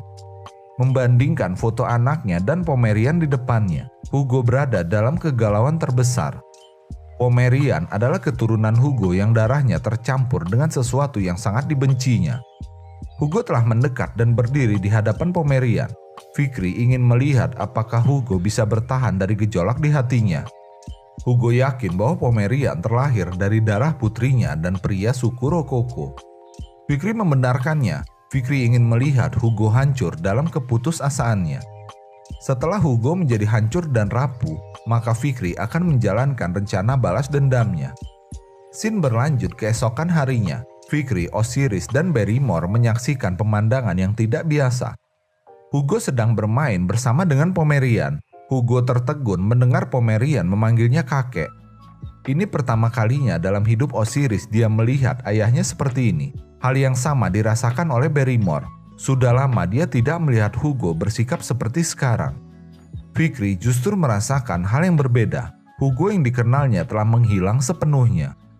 Hugo yang dikiranya akan mengalami kerapuhan malah menangis bahagia karena terlalu senang menerima fakta bahwa dirinya telah menjadi seorang kakek. Fikri tertekan dan putus asa. Kenapa bisa Hugo yang kejam dan tidak berperasaan memiliki tampang seperti itu? 2 tahun yang lalu, saat Fikri berdiri di hadapan Hugo, Fikri sempat berpikir apakah dia bisa mengalahkan Hugo. Jawabannya saat itu adalah mustahil. Fikri tak berani bahkan untuk memimpikannya. Saat seseorang telah mencapai level Sword Master, mereka akan mendapatkan ketenangan hati. Itulah kenapa Fikri tak bisa sedikit pun mendapatkan celah dalam keseharian Hugo. 2 tahun kemudian, setelah Fikri sempat menyerah untuk mengalahkan Hugo, secara tak terduga Fikri bertemu dengan Pomerian. Anak dari Putri Penelope, sosok yang sangat dicintai Hugo. Dengan penampilan Pomerian, cukup untuk mengguncang hati dari seorang Sword Master. Fikri telah meningkatkan kemampuannya, menguasai teknik Baskerville taring ke-7, pedang demon, bahkan racun madam 8 kaki. Seiring berjalannya waktu, tingkat keberhasilan mengalahkan Hugo terus meningkat. Dan hari ini, di kesempatan ini, Fikri berpikir untuk mengambil langkah pertama mengalahkan Hugo. Kesempatan yang telah ditunggunya setelah sekian lama. Namun kenyataannya tidaklah demikian. Hugo tersenyum begitu bahagia saat sedang bermain dengan Pomerian. Membuat Fikri sangat terguncang, tak percaya kenapa Hugo bisa membuat ekspresi seperti itu. Kenapa emosi Hugo tidak bergejolak? Beberapa saat sebelumnya, momen di mana Fikri memperkenalkan Pomerian kepada Hugo, tangan Hugo mendekat ingin menyentuh Pomerian. Tangan Pomerian menyambut tangan Hugo, sembari menjelaskan bahwa ibunya ingin sekali bertemu dengan Hugo. Ibunya selalu menatap foto yang ada di kalung liontin. Pomerian mengingatnya. Pomerian bertanya apakah pria tua di hadapannya adalah ayah dari ibunya, sang kakek. Seketika Hugo teringat akan Putri Penelope, anaknya yang sangat dicintainya. Membuat Hugo jatuh tersungkur hingga menangis terseduh-seduh. Hugo meluapkan emosi terdalamnya yang selama ini tersimpan dengan rapat. Barrymore mengucapkan selamat kepada Fikri karena telah berhasil membuat Hugo tersenyum begitu cerah dan bahagia. Rasanya seperti mimpi bisa melihat Hugo yang berbeda. Hugo memberikan Pomerian permen dalam berbagai bentuk dan rasa. Dan semua ini terjadi karena Fikri yang telah membawa Pomerian kembali kepada keluarga Baskerville. Tampak semua orang begitu bahagia. Momen ini dipersembahkan oleh Fikri van Baskerville. Fikri tak tahu apa yang harus dilakukannya. Hugo saat ini penuh dengan celah, tapi Fikri merasa begitu tak berdaya. Fikri telah kembali ke kamarnya, masih terus memikirkan apa yang baru saja terjadi. Karena Hugo yang dilihat Fikri tadi siang adalah sosok Hugo yang belum pernah dilihat Fikri. Di masa lalu, sebelum Fikri dieksekusi, Fikri mencoba membela dirinya, bertanya kepada Hugo kenapa tidak mau mempercayainya. Fikri menduga apakah Hugo ingin menjebak Fikri dengan semua dosa milik Baskerville. Hugo tidak tertarik mendengar ucapan dari seorang pendosa. Fikri dituduh sebagai penyembah demon dan menangkap banyak anak-anak untuk dipersembahkan kepada demon. Belum sempat Fikri memberikan pembelaan, Hugo menebas mulut Fikri. Hugo menolak untuk mendengarkan semua alasan dan pembelaan Fikri. Hugo adalah orang yang menaruh semua tuduhan dan kesalahan yang ada kepada Fikri hingga dijatuhi hukuman mati. Fikri heran kenapa dia ragu dalam membalaskan dendamnya. Di tengah kegalauannya ini, seseorang bertanya kenapa Fikri terlihat begitu murung. Cindy Wendy datang memenuhi undangan Fikri, namun Cindy Wendy tak paham kenapa Fikri begitu berbeda dari biasanya. Fikri sedang tak ingin diganggu, jadi meminta Cindy Wendy untuk pergi. Padahal dia datang untuk memberikan laporan yang diminta Fikri. Cindy Wendy melemparkan laporannya ke wajah Fikri, hasil investigasi tentang Seth Lee Baskerville. Cindy Wendy benar-benar tak mengerti dengan Fikri, yang bertingkah seolah-olah telah kehilangan segalanya. Karena sedang sibuk, Cindy Wendy akan memaparkan semua temuannya. Sesuai dengan perintah Fikri, selama beberapa hari terakhir, Cindy Wendy melakukan investigasi mendalam terhadap Seth. Ditemukan bahwa Seth berdonasi ke banyak panti asuhan di bawah nama klan Baskerville. Seth juga mengurus proses adopsi untuk seluruh anak-anak yang ada. Tentu saja, informasi tentang pengadopsinya tidak ada, dan keberadaan anak yang diadopsi juga tidak diketahui. Jika dugaan Fikri benar bahwa Seth adalah Demon, maka ini akan menjadi masalah besar. Demon menculik anak-anak dengan tujuan yang sudah sangat jelas, entah digunakan sebagai persembahan atau akan dimakan. Lalu insiden anak hilang di kota Underdog juga bisa berhubungan dengan Seth. Semuanya tampak sangat jelas sekarang. Fikri baru menyadari jika Seth yang sekarang adalah Demon, maka Seth yang Fikri layani di masa lalu adalah Demon juga. Saat itu Seth datang ke tempat Fikri ditahan, memberitahukan bahwa Hugo akan melimpahkan semua kesalahan yang ada kepada Fikri.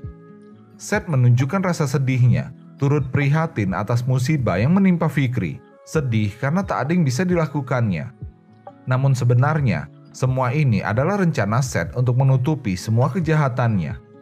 Fikri akhirnya menyadari semua yang terjadi, membuatnya tahu apa yang harus dilakukan selanjutnya. Di lain tempat, Seth sedang membawa seorang bocah menuju ke rumah yang akan ditempatinya. Bocah sudah mendapatkan kabar bahwa dirinya akan diadopsi ke sebuah keluarga yang baik. Tapi kenapa mereka malah mendatangi sebuah goa yang berada di tengah hutan? Seth meminta maaf karena ada kesalahpahaman di sini. Tentu saja ini bukanlah rumah untuk si bocah.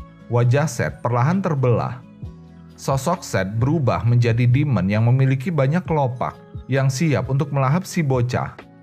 Tanpa ampun, Seth menelan si bocah bulat-bulat. Tak ada tangisan ataupun teriakan yang terdengar. Seth sangat menyukai rasa dari seorang anak manusia, membuatnya tak bisa menahan diri. Ten Corpse Demon, Demon ke-10, Andromalius. Seth yang selanjutnya akan kita panggil 10, merasa bahwa suplai manusia yang dibutuhkannya masih sangat kurang. Berpikiran untuk membuat sebuah sekte dan menjebak banyak orang di sana. 10 meminta pendapat rekannya, sebuah burung bermata 3. Salah satu dari Ten Corpse Demon, Demon ke-8. 8 menentangnya. Jika hal itu dilakukan, maka akan menarik kecurigaan manusia dan membuat keberadaan mereka disadari. Belakangan 10 hanya menyantap bocah-bocah muda. Dilakukannya guna menghindari penciuman anjing pemburu Baskerville. 8 memintanya untuk terus berhati-hati. 10 memintanya tenang, karena 10 telah memasang pelindung di sekitar gua yang membuat tak akan ada yang bisa memasukinya. 10 perlu mengumpulkan mana untuk membuka gerbang dunia Demon. Jika terus memangsa anak manusia, maka dibutuhkan waktu 12,5 tahun lagi. 8 meminta 10 untuk bersabar, jangan sampai memancing perhatian manusia. 8 bertanya apakah ada kejadian spesial di klan Baskerville. Tidak ada, jawab 10. Rencananya berjalan lancar, meminta 8 untuk fokus pada klan Morgue tempatnya bernaung. 8 mengerti dan mengingatkan jika tugas mereka adalah untuk membuat gerbang penghubung dunia manusia dan dunia Demon demi membawa kehancuran pada manusia. Semua dilakukan demi ras Demon. 8 telah kembali ke tempatnya. 10 tak bisa memberitahukan jika Hugo mendadak jadi bodoh karena berjumpa dengan cucunya. Selama ini, 10 telah berupaya untuk melemahkan Baskerville dengan membuat Hugo menjadi sosok yang kejam dan begitu dingin, sehingga menganggap anjing pemburu muda sebagai barang habis pakai yang bisa dibuang kapan saja. Perubahan yang terjadi pada Hugo memang tidak merubah rencana 10, tapi tetap tak bisa dibiarkan. dan penyebab ini semua adalah Fikri van Baskerville. 10 adalah pelaku utama yang mengirimkan ular kepada Fikri bayi dan secara ajaib masih bisa selamat. Lalu Fikri dikabarkan terbunuh di kawasan hutan lebat, namun tak disangka malah kembali dalam keadaan utuh sambil membawa cucu Hugo. 10 telah berjuang keras untuk menjatuhkan Hugo. Jadi untuk mengembalikan situasi ini, menyingkirkan penyebabnya adalah tindakan terbaik. Di kediaman utama, Fikri sedang berjalan bersama Hugo. Sudah 5 menit berlalu sejak Hugo memanggil Fikri, namun mereka hanya berjalan dalam keheningan. Lantas kenapa Hugo memanggil Fikri? Fikri bisa melihat Hugo saat ini dipenuhi banyak celah, sebuah kesempatan yang tidak akan datang 2 kali, kesempatan sempurna untuk membunuh Hugo.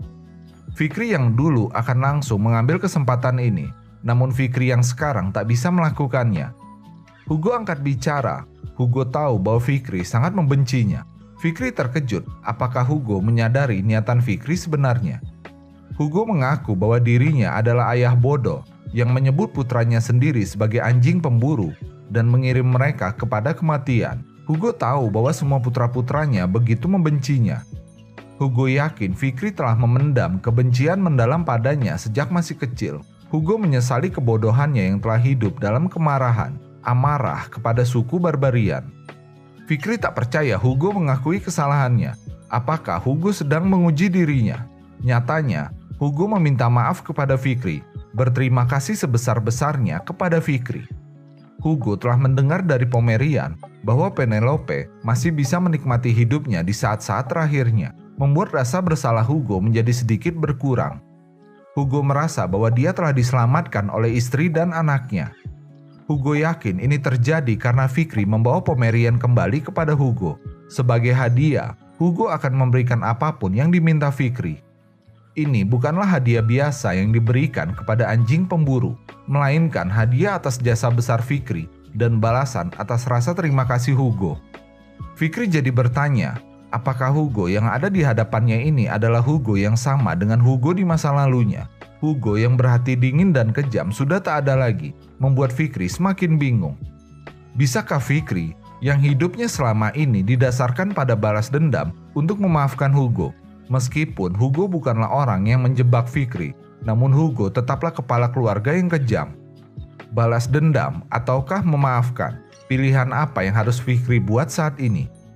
Karena masih bisa belum memutuskannya, Fikri memilih untuk menyelesaikan apa yang harus dilakukannya. Fikri pun mengajukan sebuah permintaan kepada Hugo. Setelah membereskan masalahnya, barulah Fikri akan membuat keputusan tentang apa yang harus dilakukannya kepada Hugo. Di sisi lain, Seth atau 10 sedang bermain bersama Pomerian yang tampak sangat senang tinggal di kediaman Baskerville karena ada kakeknya, paman Osiris dan tentunya paman Fikri. Tak lupa paman Seth juga disebutkan. 10 memasang wajah penuh tipu muslihat. Pelayan bertanya, kenapa Tuan Muda Seth belum kembali ke pelatihan tertutupnya? Seth mengakui bahwa dia ingin bermain dengan Pomerian. Pelayan mengingatkan bahwa kepala keluarga tidak mengizinkan siapapun untuk mendekati Pomerian. Seth mengerti, jadi dia meminta pelayan dan Pomerian untuk merahasiakan kedatangannya. Seth yang sedang mengunci rambut Pomerian mengakui bahwa rambutnya sangatlah lembut, sangat mirip dengan ibunya. Pelayan merasa aneh, apakah Seth pernah bertemu dengan Penelope sebelumnya? Karena kejadian menghilangnya putri Penelope jauh sebelum Seth dilahirkan. Seth mengakui bahwa dia salah bicara, karena itu dia akan mengambil langkah yang tegas. Seth langsung melahap pelayan dengan begitu instan. Pomerian terkejut, kemanakah perginya pelayan yang barusan berbicara? Seth beralasan bahwa pelayan pergi ke sebuah tempat dan nanti akan kembali lagi. Seth bertanya apakah Pomerian menyayangi kakek Hugo. Pomerian mengakuinya, begitupun dengan Hugo yang sangat menyayangi Pomerian. 10 sangat mengetahui bahwa rasa cinta Hugo kepada Pomerian sama besarnya seperti kepada putri dan istrinya yang telah meninggal. Jadi jika Pomerian menghilang saat ini, seberapa hancurkah Hugo? 10 ingin melihatnya. Tepat sebelum Seth akan melahap Pomerian, Osiris muncul di sana. Osiris bertanya kepada perginya si pelayan. Pomerian menyambut kedatangan Osiris dengan senyuman. Seth menyatakan bahwa si pelayan pergi saat dia datang, jadi Seth menjaga Pomerian. Osiris yakin ayahnya akan marah jika mendengar kejadian ini, jadi lebih baik mereka merahasiakannya. Set setuju, karena itu memang pilihan yang terbaik. Osiris bertanya kapan Set akan melanjutkan pelatihan tertutupnya lagi. Set akan berangkat dalam 1 minggu ke depan. Dalam hatinya, 10 sangat ingin menghabisi Osiris suatu saat nanti. Osiris merasa khawatir terhadap Set, memintanya untuk tidak memaksakan diri. Jika membutuhkan bantuan, Osiris selalu siap sedia. Emosi Set menjadi tidak stabil. Osiris baru saja menunjukkan perhatiannya. Selama ini Set mendapatkan perlakuan yang keras dari Hugo karena selalu dibandingkan dengan Osiris yang begitu berbakat. Osiris merasakan ada yang salah dengan Set. 10 tak bisa mengontrol tubuhnya dengan benar akibat emosi Set yang masih tertinggal. Dia segera pamit dari tempat itu karena banyak pekerjaan yang harus diselesaikan. Ini pertama kalinya Osiris menunjukkan perhatiannya kepada Set.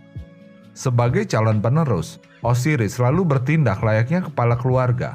Osiris tumbuh besar dengan menatap punggung Hugo yang begitu dingin. Tapi saat Hugo menunjukkan ekspresi yang berbeda, membuat Osiris merasa bahwa dirinya bisa melakukan hal yang serupa. Osiris akan belajar untuk menunjukkan emosi terdalamnya, tak lupa berterima kasih kepada Pomerian. Semua ini terjadi berkat kedatangan Pomerian ke dalam keluarga Baskerville. Scene berlanjut, 10 telah kembali ke tempat persembunyiannya, masih diliputi kekecewaan karena rencananya gagal dijalankan. Sejak kemunculannya, Hugo tak pernah meninggalkan Pomerian sendiri. Hugo selalu bersama Pomerian sehingga 10 tak memiliki kesempatan. Namun tadi siang adalah kesempatan emas yang telah ditunggunya. Andai saja Osiris tak muncul, maka Hugo pasti akan jatuh ke dalam kehancuran. 10 masih bisa menunggu karena masih banyak waktu sebelum gerbang dibuka. Memikirkan apakah akan lebih menyenangkan ketika menghabisi Pomerian di saat Hugo sangat menjaganya. Ketika waktunya datang nantinya, 10 akan memikirkan sebuah cara yang terbaik untuk menghabisi Pomerian. Haruskah meracuninya seperti yang dilakukan 10 kepada Roxana? Atau harus menggunakan barbarian lagi seperti kisah yang menimpa Penelope? 10 akan menggunakan cara yang lebih brutal lagi, yang pasti akan menghancurkan Hugo. Fikri telah tiba di goa tempat persembunyiannya 10. Fikri mengayunkan pedang Demon Beelzebub untuk menghancurkan pelindung buatan 10. Dari dalam, 10 bisa merasakan bahwa pelindungnya telah ditembus secara paksa. Seseorang telah menerobos masuk melalui celah yang dibuatnya. Siapakah orangnya? Fikri muncul dari dalam kegelapan. Seperti yang dijanjikan, Fikri datang memenuhi undangan Set. 10 sangat terkejut bagaimana Fikri bisa mengetahui tempat ini. Fikri mengikuti Set sampai ke dalam goa, namun Set tidak menyadarinya. Tentu saja karena Fikri menggunakan skill lele monster, Silent Hill. 10 tak mengerti, pemburu graduator tingkat menengah bisa menembus pelindungnya. Di samping itu berhasil menemukan tempat ini. Apakah Fikri mengetahui identitas 10 yang sebenarnya? Fikri memperhatikan sekitarnya. Tampaknya kedatangan Fikri membuat Set dalam masalah. Fikri penasaran apa yang dilakukan Set di tempat ini. Fikri juga menuduh bahwa Set adalah pelaku di balik hilangnya anak-anak di kota Underdog. 10 tak bisa lagi menutupi kebenarannya. 10 tak menyangka jika Fikri bisa mengetahuinya.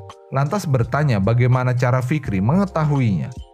Fikri menyambut tatapan 10 dengan tekanan yang sama kuatnya. 10 tak berniat lagi menyembunyikan identitas aslinya. 10 merasa hal itu tak perlu dilakukan karena tak ada orang lain di tempat mereka. 10 tak tahu dari mana datangnya kepercayaan diri Fikri hingga berani datang sendiri ke sarang macan tanpa membawa bantuan dan senjata. Semua rahasianya akan tetap aman selama 10 bisa menghabisi Fikri di sini. 10 sangat yakin dengan kemampuannya. Dia mengayunkan pedangnya tanpa ragu kepada Fikri. Namun kenyataannya, tangan 10 yang memegang pedang telah terpisah dari tubuhnya. 10 jatuh kesakitan. Fikri menebas tangan 10 menggunakan pedang demon. 10 tidak melihat Fikri mengeluarkan pedangnya, dan rasa sakit yang didapatkan seolah jiwanya terbelah. Pasti ada yang aneh dengan pedang Fikri. Setelah memperhatikannya, 10 menyadari bahwa Fikri menggunakan pedang Demon Beelzebub, salah satu artefak kuno milik klan Demon. Fikri sudah menduga bahwa demon lawannya ini memang menyadari tentang pedangnya. Fikri juga sudah mengetahui identitas 10, salah satu dari 10 demon yang ditugaskan untuk membuka gerbang ke dunia demon. Salah satu dari 10 Corps Demon. 10 tak percaya Fikri bisa mengetahuinya. 10 juga bisa melihat dan merasakan bahwa jiwa Fikri mengeluarkan bau sama seperti demon. Apakah Fikri pernah masuk ke dalam neraka kekejaman? Seth adalah orang yang telah menjebak Fikri dan memfitnah Fikri, membuat dirinya seolah-olah adalah penyelamat. Namun aslinya, Seth adalah orang yang telah menyebabkan kematian dan semua penderitaan bagi Fikri. Jadi karena itu, Fikri meminta Seth untuk berdiri. Fikri tak akan membiarkan Seth mati dengan tenang. Di masa lalu, sebelum Fikri menemui akhir hidupnya, dunia ditimpa bencana yang mematikan. Gerbang yang menghubungkan dunia manusia dengan dunia demon tiba-tiba muncul di langit, menjadi awal invasinya para demon. Masa kehancuran di mana manusia jatuh dalam keputusasaan, dan masa ini dikenal sebagai The Fall. Aktor yang bertanggung jawab untuk membuka gerbang adalah 10 demon tingkat tinggi yang telah turun ke bumi, dikenal dengan 10 Corps Demon. Saat peperangan panjang melawan demon, Fikri pernah bertarung melawan salah satu demon. Dan hasilnya sangatlah mengerikan. Semua rekan yang berjuang bersama Fikri telah kehilangan nyawa mereka. Dari 671 orang yang bergabung sebagai prajurit, 666 dari mereka telah mati, dan 4 dari 5 orang yang selamat jatuh pingsan setelahnya. Dan 1 orang yang tersisa adalah Fikri. Ada alasan yang kuat kenapa dia masih bisa selamat, karena demon ingin membuat nomor cantik 666. Kekuatan dari demon rank tinggi sangatlah mengerikan dan luar biasa dahsyatnya. Kembali ke masa sekarang, siapa yang menduga jika Fikri bisa bertemu salah satu dari demon tersebut, bahkan jauh lebih cepat 10 tahun sebelum demon menginvasi. Fikri memperhatikan tulang belulang manusia di sekitarnya. Anak-anak yang menghilang tampaknya telah dimakan oleh demon ini, membuat emosi Fikri menjadi tidak terkendali. 10 memanfaatkan momen ini untuk semakin memancing emosi Fikri, bertanya apakah Fikri ingin tahu di mana anak-anak itu. 10 menjamin bahwa semua korbannya telah hidup dengan tenang di tubuhnya. Jika Fikri mau, maka 10 bisa mengembalikan mereka. Fikri langsung menebas tangan dari 10. Fikri tak suka dipermainkan. 10 kembali meraung kesakitan. Efek pedang demon benar-benar menyiksanya. Fikri memintanya untuk tidak bicara omong kosong. Orang mati tak mungkin hidup kembali. 10 mengerti. 10 juga meyakini bahwa Fikri masih menyimpan banyak rahasia sama seperti dirinya. Osiris yang dianggap sebagai jenius baru mencapai graduator tingkat menengah di usia 30 tahun. Dan Fikri yang berhasil mencapainya di usia 17 tahun adalah sebuah anomali. Fikri juga memiliki pedang demon Beelzebub dan berpotensi untuk menjadi gangguan di masa depan. Karena itu 10 akan menghabisi Fikri. Namun Fikri menjamin bahwa hal itu tak akan terjadi. 10 lah yang modar di sini. Pertarungan langsung terjadi. Kedua serangan yang dilepaskan saling berbenturan. Fikri tampak sangat tenang melawan demon yang berbahaya. 10 yakin dengan kemampuan berpedangnya. Ada perbedaan yang begitu besar di antara mereka. Seperti yang diketahui bahwa anak-anak garis keturunan tidak langsung dengan nama Tengafan hanya bisa belajar teknik Baskerville sampai taring keempat. 10 yakin dengan tubuh Seth yang telah menguasai hingga taring ke-6 akan menjamin kemenangannya melawan Fikri. Teknik taring ke-6 dilepaskan 10. Fikri pun membalas serangan 10 dengan teknik yang sama, Baskerville taring ke-6. 10 cukup terkejut, namun dia sudah menduga bahwa masih banyak hal yang disembunyikan oleh Fikri. 10 menyerang dengan salah satu tentakelnya. Fikri tak tinggal diam, dan pedang demon Beelzebub mulai bercahaya. Fikri melepaskan Baskerville taring ke-7, menebas 10 bersama pedang dan semua senjata rahasianya. 10 tak bisa menerima ini. Kenapa Fikri bisa menguasai teknik taring ke-7 yang hanya diketahui oleh kepala keluarga? Fikri kembali mendaratkan sebuah serangan yang telak menghantam 10. Fikri sangat mengenal sifat demon yang merasa lebih unggul dari manusia dan selalu merendahkan manusia. Jadi membodohi demon seperti 10 adalah hal yang sangat mudah dilakukan. Di masa lalu, Para pejuang yang berhasil menutup gerbang dan menghentikan The Fall tak dapat menemukan keberadaan dari Ten Corps Demon. Tapi sekarang berbeda, The Fall belum dimulai, dan kekuatan demon ini juga masih belum cukup, jadi mereka memilih untuk bersembunyi. Fikri bertanya, apakah rencana 10 adalah membuka gerbang dimensi menuju dunia demon? Bagaimana jika Fikri berhasil mengalahkan 10 dan seluruh demon yang ada? Apakah rencana tersebut masih bisa dijalankan? Fikri menjamin bahwa dia akan sangat menikmati momen di mana dirinya membantai semua Ten Corps Demon sebelum persiapan mereka selesai. 10 merinding ketakutan. Ini pertama kalinya ada manusia yang bisa membuatnya seperti ini. 10 tak terima. Fikri sudah kelewatan. 10 akan menunjukkan kengerian yang sebenarnya. 10 menutupi tubuhnya dengan bola berduri yang membuat Fikri segera menjauh. Bola berduri ini terbuat dari darah. Fikri jadi cemas apa yang akan terjadi selanjutnya. 10 telah keluar dari dalam bola berduri, tak menyangka bahwa dirinya akan menunjukkan wujud aslinya ini kepada seorang manusia. Fikri tidak memberikan komentar apapun. 10 mengakui bahwa kekuatan Fikri jauh melebihi dugaannya. Namun itulah batasan dari manusia. 10 akan menunjukkan perbedaan mereka. 10 mengirimkan ular beracun. Fikri langsung menebas ular-ular yang mendekatinya. Namun jumlah tersebut terlalu banyak, membuat Fikri harus bergerak untuk mengatur serangannya. Salah satu ular berhasil menggigit bahu Fikri di saat dirinya sedang bermanuver. Fikri pun langsung menebas ular tersebut sebelum terlambat. Namun itu sudah lebih dari cukup. 10 yakin riwayat Fikri telah berakhir. Fikri malah aneh, lukanya tak akan memberikan dampak apapun. 10 langsung menunjukkan skillnya, yaitu menyerap darah. Dari luka sebelumnya, darah Fikri keluar dan terserap oleh 10. Kemampuan 10 adalah mengendalikan darah dengan bebas. Siapapun makhluk hidup yang menghadapinya, maka tak akan ada kesempatan untuk menang. 10 hanya perlu menghisap habis darah dari Fikri, maka semuanya akan beres. Pertarungan ini sudah selesai. Fikri, Van Baskerville. Fikri masih begitu tenang meski darahnya terserap. Lalu Fikri pun tersenyum.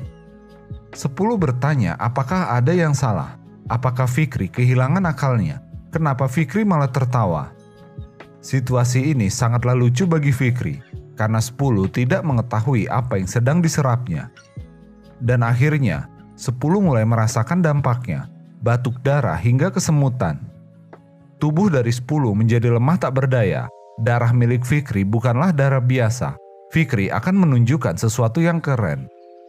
Fikri melukai pergelangan tangannya, lalu darah Fikri tumpah di depan 10. Disadarinya jika darah Fikri mengandung racun. Dan tak hanya itu saja, lengan Fikri yang terluka juga telah sembuh sepenuhnya. 10 semakin terguncang. Tak mungkin manusia biasa memiliki regenerasi secepat itu. Racun yang Fikri gunakan bisa melukai demon. Makhluk yang memiliki racun seperti ini diantaranya adalah Madam 8 kaki, ular berkepala 9, dan ubur-ubur di dasar laut hitam. Lantas dari mana Fikri bisa mendapatkan racun ini? Tak mungkin untuk ukuran manusia bisa menahan dampak racunnya. 10 kembali mengerang kesakitan. Efek racun Madam 8 kaki telah menyerang tubuhnya menyeluruh. Fikri kembali menawarkan darahnya untuk diserap. Fikri sudah memperkirakan hal ini. Racun Madam 8 kaki berefek terhadap Ten Corps Demon. Fikri bisa merasakan jika jiwa dari Madam 8 kaki yang diserap pedang demon berontak karena 10 tidak tumbang dengan racunnya. Fikri yakin dengan kemampuannya sebagai graduator tingkat tinggi, dia bisa mengalahkan Ten Corps Demon lainnya. Fikri kembali menyerang 10. 10 sudah tak bisa mencerna keadaannya ini dengan baik. Fikri sangat jauh melebihi manusia pada umumnya dan anak-anak sumurannya. 10 memprioritaskan untuk bertahan hidup dan memberitahukan demon lainnya tentang keberadaan Fikri. Untuk itu 10 akan mengumpulkan mananya yang tersebar. Pelindung yang membungkus tempat itu pun dilepas oleh 10, yang segera setelahnya merasakan dampak langsungnya. 10 kemudian mengumpulkan seluruh air yang ada di dalam gua itu. Fikri melihat jika 10 memiliki kemampuan untuk merubah air menjadi darah. Meski telah terdesak, demon tingkat tinggi tetap memiliki banyak senjata rahasia. Fikri kembali meneteskan darahnya ke genangan air darah itu, mengantisipasi agar 10 tidak menyerapnya. 10 tertawa mendengar pernyataan Fikri. Di sini Fikri telah salah menduga. Tak ada niatan bagi 10 untuk menyerap darah itu. 10 mengubah air menjadi darah untuk kegunaan lainnya. Ini adalah salah satu kemampuan milik 10. Dia membangkitkan pasukannya. Dari gumpalan darah itu, keluarlah prajurit darah yang langsung mengepung Fikri. Kali ini 10 unggul dalam jumlah. Seluruh prajurit darah ini memiliki kemampuan teknik Baskerville taring ke-6 yang telah dikuasai oleh Seth. 10 yakin Fikri tak akan bisa berbuat apa-apa lagi di sini.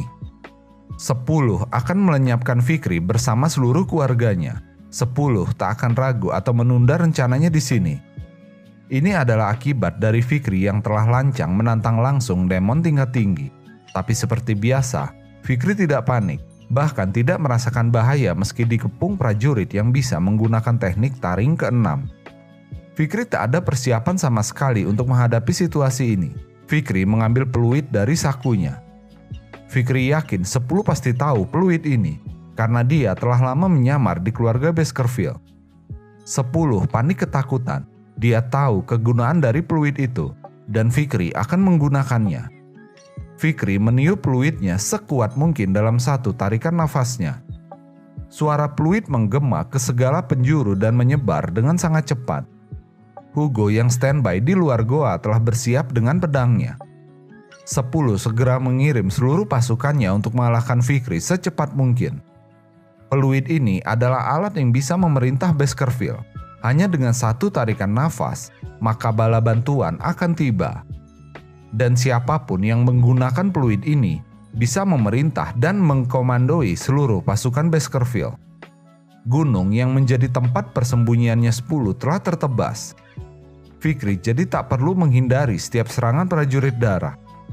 Dan 10 masih tak mengerti dengan situasinya ini. Tebasan berikutnya kembali dikirimkan untuk memotong bibir goa. 10 sangat terguncang. Tempat yang selama ini menjadi markas rahasianya telah hancur berantakan. Hugo bersama dengan Osiris dan Boston ada di sana. Hugo awalnya bingung kenapa Fikri ingin meminjam kekuatan untuk mengendalikan Baskerville. Ternyata sedang memburu demon. Tak lebih dan tak kurang, seperti yang diharapkan Hugo dari anaknya. Fikri memberikan hormatnya kepada Hugo, sementara 10 tak bisa lagi berkata. Selain Hugo, ada banyak komandan pasukan elit Baskerville di sini. 10 menduga apakah semua Baskerville ada di sini. Hugo memberikan titahnya. Selama 6 jam ke depan, Hugo menyatakan bahwa Fikri Van Baskerville, pengguna dari peluit hitam, memiliki kuasa penuh atas seluruh pasukan milik Baskerville. Satu perintah dari Fikri telah terucap, hancurkan 10 tanpa tersisa. Puluhan pedang anjing pemburu menusuk 10 tanpa ampun. Fikri menginfokan jika 10 memiliki kekuatan untuk menghisap darah, lalu pulih kembali dengan kekuatan sihirnya. Bagi yang terluka, masuklah ke dalam kolam darah. Terlepas dari itu, anjing pemburu harus berhati-hati. Fikri meminta anjing pemburu untuk tidak terluka dan tidak diizinkan untuk mendapati satu goresan pun. Anjing pemburu menyanggupi permintaan Fikri dan akan menyelesaikan ini dengan cepat. Boston dan Great Dan terpukau dengan kemampuan Fikri yang sangat handal dalam memimpin. Semangat juang anjing pemburu juga meningkat. Hugo tidak menanggapi, justru merasa bersalah karena tidak menyadari jika putranya telah bersekutu dengan iblis. Apakah Baskerville telah melemah? 10 berusaha keras memberikan perlawanan. Tangannya berubah menjadi ular demi melukai anjing pemburu. Namun ternyata, anjing pemburu jauh lebih sigap dengan memotong setiap ular. Kembali tusukan pedang dari anjing pemburu menusuk-nusuk tubuh dari 10. 10 tak berdaya. Lawannya masih nekat menyerang meski mengetahui tentang kekuatannya. Telah lama menyamar sebagai Seth, namun 10 tak menyangka keterampilan dari anjing pemburu begitu hebat. Jika berhasil meregenerasi lukanya, 10 hanya akan membuang energinya saja. 10 harus mencari cara lainnya dan memperhatikan sosok Osiris. Sebagai usaha terakhirnya, 10 mengajukan untuk bernegosiasi. Jika 10 dibiarkan pergi dalam keadaan hidup, maka 10 akan meninggalkan tubuh Seth 10 yakin jika kepala keluarga dan wakilnya tak akan mengabaikan Seth begitu saja. Fikri malah balik bertanya, apakah menurut 10, Baskerville akan menyetujui permintaan konyol itu? 10 sangat mengetahui dengan baik bahwa permintaan ini tak akan bekerja kepada Baskerville. Tapi 10 melakukan ini untuk melihat reaksi dari satu orang, yaitu Osiris. 10 meminta pendapat Osiris, apakah akan membiarkan adiknya menjadi korban tak bersalah. Jika 10 tak salah mengingat, Osiris adalah sosok yang paling peduli terhadap Seth di Baskerville. 10 akan memanfaatkan kondisi ini dengan baik. 10 terus berbacot ria, meminta Osiris untuk memutuskan dengan tenang kesempatan terakhir ini untuk menyelamatkan Seth. Osiris tergerak, dia turun ke bawah mendekat ke arah Fikri dan 10. Osiris terus melangkah. Fikri mengingatkannya untuk berhati-hati, jangan terjebak dengan kebohongan Demon. Osiris telah berada di hadapan 10. Osiris tampak tenang dan berusaha menguatkan diri. Osiris bertanya apakah jiwa Seth masih ada di dalam sana. Apakah Osiris bisa membantunya? 10 tersenyum licik. Permainannya dimulai. 10 kembali menggunakan wajah dari Seth serta suaranya, memohon kepada Osiris untuk membantunya. Menangis, meminta maaf karena telah menyerahkan tubuhnya kepada Demon. Hal ini terjadi saat Seth selalu dibandingkan dengan Osiris yang berbakat, lalu mendapatkan tekanan besar dari Hugo. Seth menyesal telah menyerahkan jiwa dan raganya kepada Demon, hingga menyebabkan banyak masalah dan kekacauan. Memohon kepada Osiris agar mau memberikannya kesempatan untuk memperbaiki semuanya. Osiris tidak memberikan jawaban dan mengayunkan pedangnya untuk menebas Seth. Osiris sangat sedih karena sebagai kakak hanya cara ini yang bisa dilakukan Osiris untuk menyelamatkan Seth. Fikri meminta Osiris untuk tidak menyesali apapun. Jiwa Seth telah sepenuhnya menghilang dan tadi adalah permainan dari Demon tersebut. Namun Osiris tetap merasa bersalah karena tidak menjaga Seth dengan baik hingga bersekutu dengan Demon. Jika saja Osiris selalu ada untuk Seth sejak mereka kecil, maka semua ini tak akan terjadi. Di samping itu, Osiris juga merasa bersalah karena banyak anak-anak yang seharusnya akan menjadi masa depan bagi Baskerville telah menjadi korban tak bersalah. Sebagai wakil kepala keluarga, Osiris sangat malu karena tidak menyadari masalah ini yang dapat mengancam keberlangsungan klan Baskerville. Dan tanpa sadar telah jatuh ke dalam perangkap Demon dalam waktu yang cukup lama. 10 memanfaatkan kelengahan Fikri dan Osiris untuk melarikan diri. Kepala dari 10 mengeluarkan sayap dan ekor. Dia terbang mengudara tanpa bisa dikejar lagi. Meski rencananya gagal total dan membuat pembukaan portal Demon tertunda, 10 yakin rekan-rekannya pasti bisa menutupi semua kegagalannya ini. Suatu saat nanti, 10 akan kembali lagi untuk membinasakan klan Baskerville. Fikri panik karena 10 sudah terlalu jauh, jadi mustahil untuk diserang. Hugo angkat bicara. Hugo telah mengajarkan kepada semua anak-anaknya bahwa ahli pedang tidak boleh menunjukkan punggung mereka. Jiwa dari 10 terguncang, hanya melihat tatapan tajam Hugo, badannya pun bergetar. Jiwa milik Seth juga telah sepenuhnya menghilang. Lantas kenapa 10 masih bisa merasakan rasa takut yang Seth rasakan terhadap Hugo? 10 menduga ini adalah rasa takut murni yang dirasakan saat berhadapan dengan seseorang yang sangat hebat. Hugo mengayunkan pedangnya, membuat semua orang terdiam dan memperhatikan. Namun tak ada yang terjadi. 10 tertawa lepas. Meski Hugo sangat hebat, namun mustahil serangannya bisa mencapai ketinggian ini. Tapi setelahnya, efek serangan Hugo baru terasa. Tebasannya telah memotong-motong 10 menjadi kecil. Kisah dari 10 berakhir di sini, di tangan Hugo Le Baskerville. Fikri akhirnya melihat secara langsung kekuatan dari SWAT Saint, Hugo. Efek tebasan Hugo membelah awan dan menjadikannya pemandangan yang begitu cantik. Beberapa hari kemudian, pengumuman telah dikeluarkan ke semua wilayah di bawah naungan Baskerville. Perihal bagaimana Baskerville menyelidiki secara menyeluruh semua yang berkaitan dengan kasus anak hilang dan akan memberikan kompensasi kepada keluarga korban. Membuat banyak orang terkejut ketika Baskerville menyatakan bahwa pelakunya adalah putra kedua klan Baskerville. meski tidak mengungkapkan tentang keberadaan demon tingkat tinggi. Tak lama setelahnya, hukuman publik untuk ibu Seth juga dijalankan.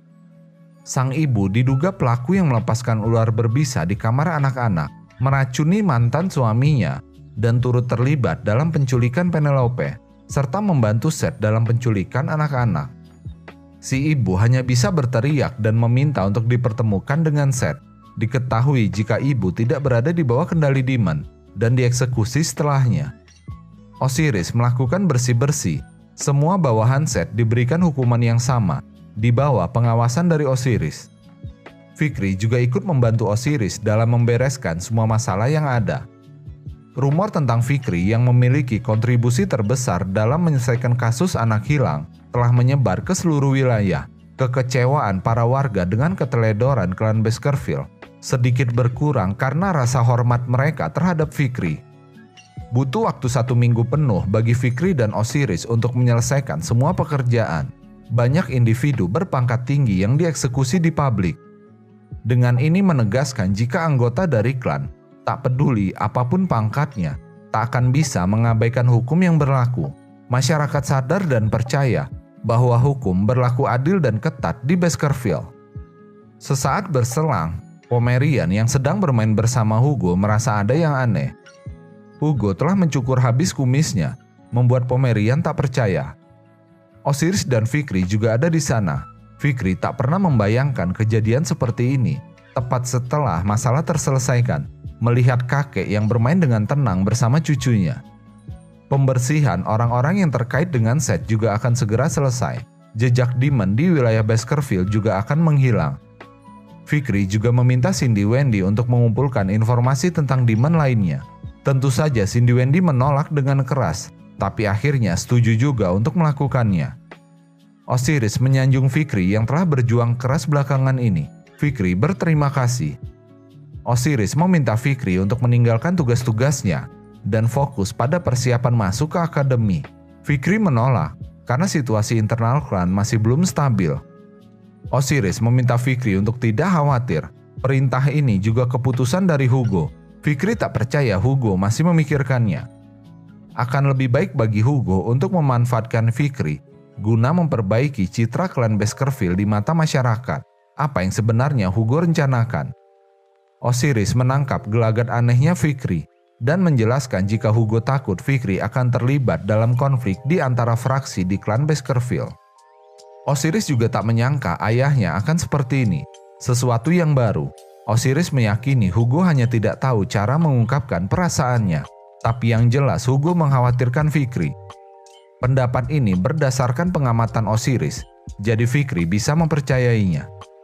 Hugo sedang sibuk mengikat rambut Pomerian. Barrymore membantu memberikan arahan. Dan tak disangka, Hugo bisa menguncir rambut Pomerian. Fikri yang menyaksikan ini masih tidak bisa percaya. Hugo kembali menunjukkan sisi lainnya. Di kehidupan sebelumnya, Fikri menjalani seperti dalam keadaan terantai, mengikuti apa yang diperintahkan oleh si pemegang rantainya. Mengikuti langkah dari Hugo sambil terus melihat punggungnya. Itulah kenapa saat itu Fikri tidak mengetahuinya jika Hugo juga mengenakan rantainya sendiri, membuat semua penilaian Fikri terhadap Hugo jadi berubah. Fikri juga telah menjalani kehidupan yang berbeda dari semua hubungan baru yang dijalani, lalu kenyataan yang tidak terduga. Pomerian sangat bahagia, dia sangat senang dan mengungkapkan perasaannya.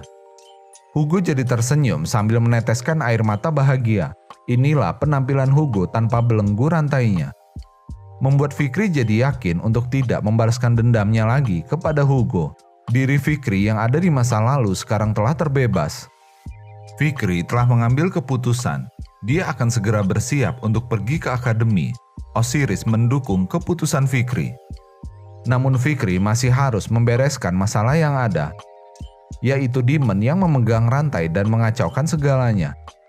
Fikri telah menemukan misi barunya, yaitu membersihkan semua demon dari muka bumi ini. Selang beberapa saat, pada malam hari, terjadi keributan di dalam menara jam. Demon menerobos keluar dari dalamnya karena kedatangan Nighthound. Demon kembali melompat untuk menyerang. Dia tak tahu dari mana Fikri bisa mengetahui tentang dirinya yang menjalin kontrak dengan demon. Fikri mengayunkan pedang demon Beelzebub yang menebas demon itu menjadi beberapa bagian. Serangan Fikri ditutupnya dengan tendangan yang menghancurkan kepala demon. Fikri memulai aksinya sebagai Nighthound, sang pemburu demon.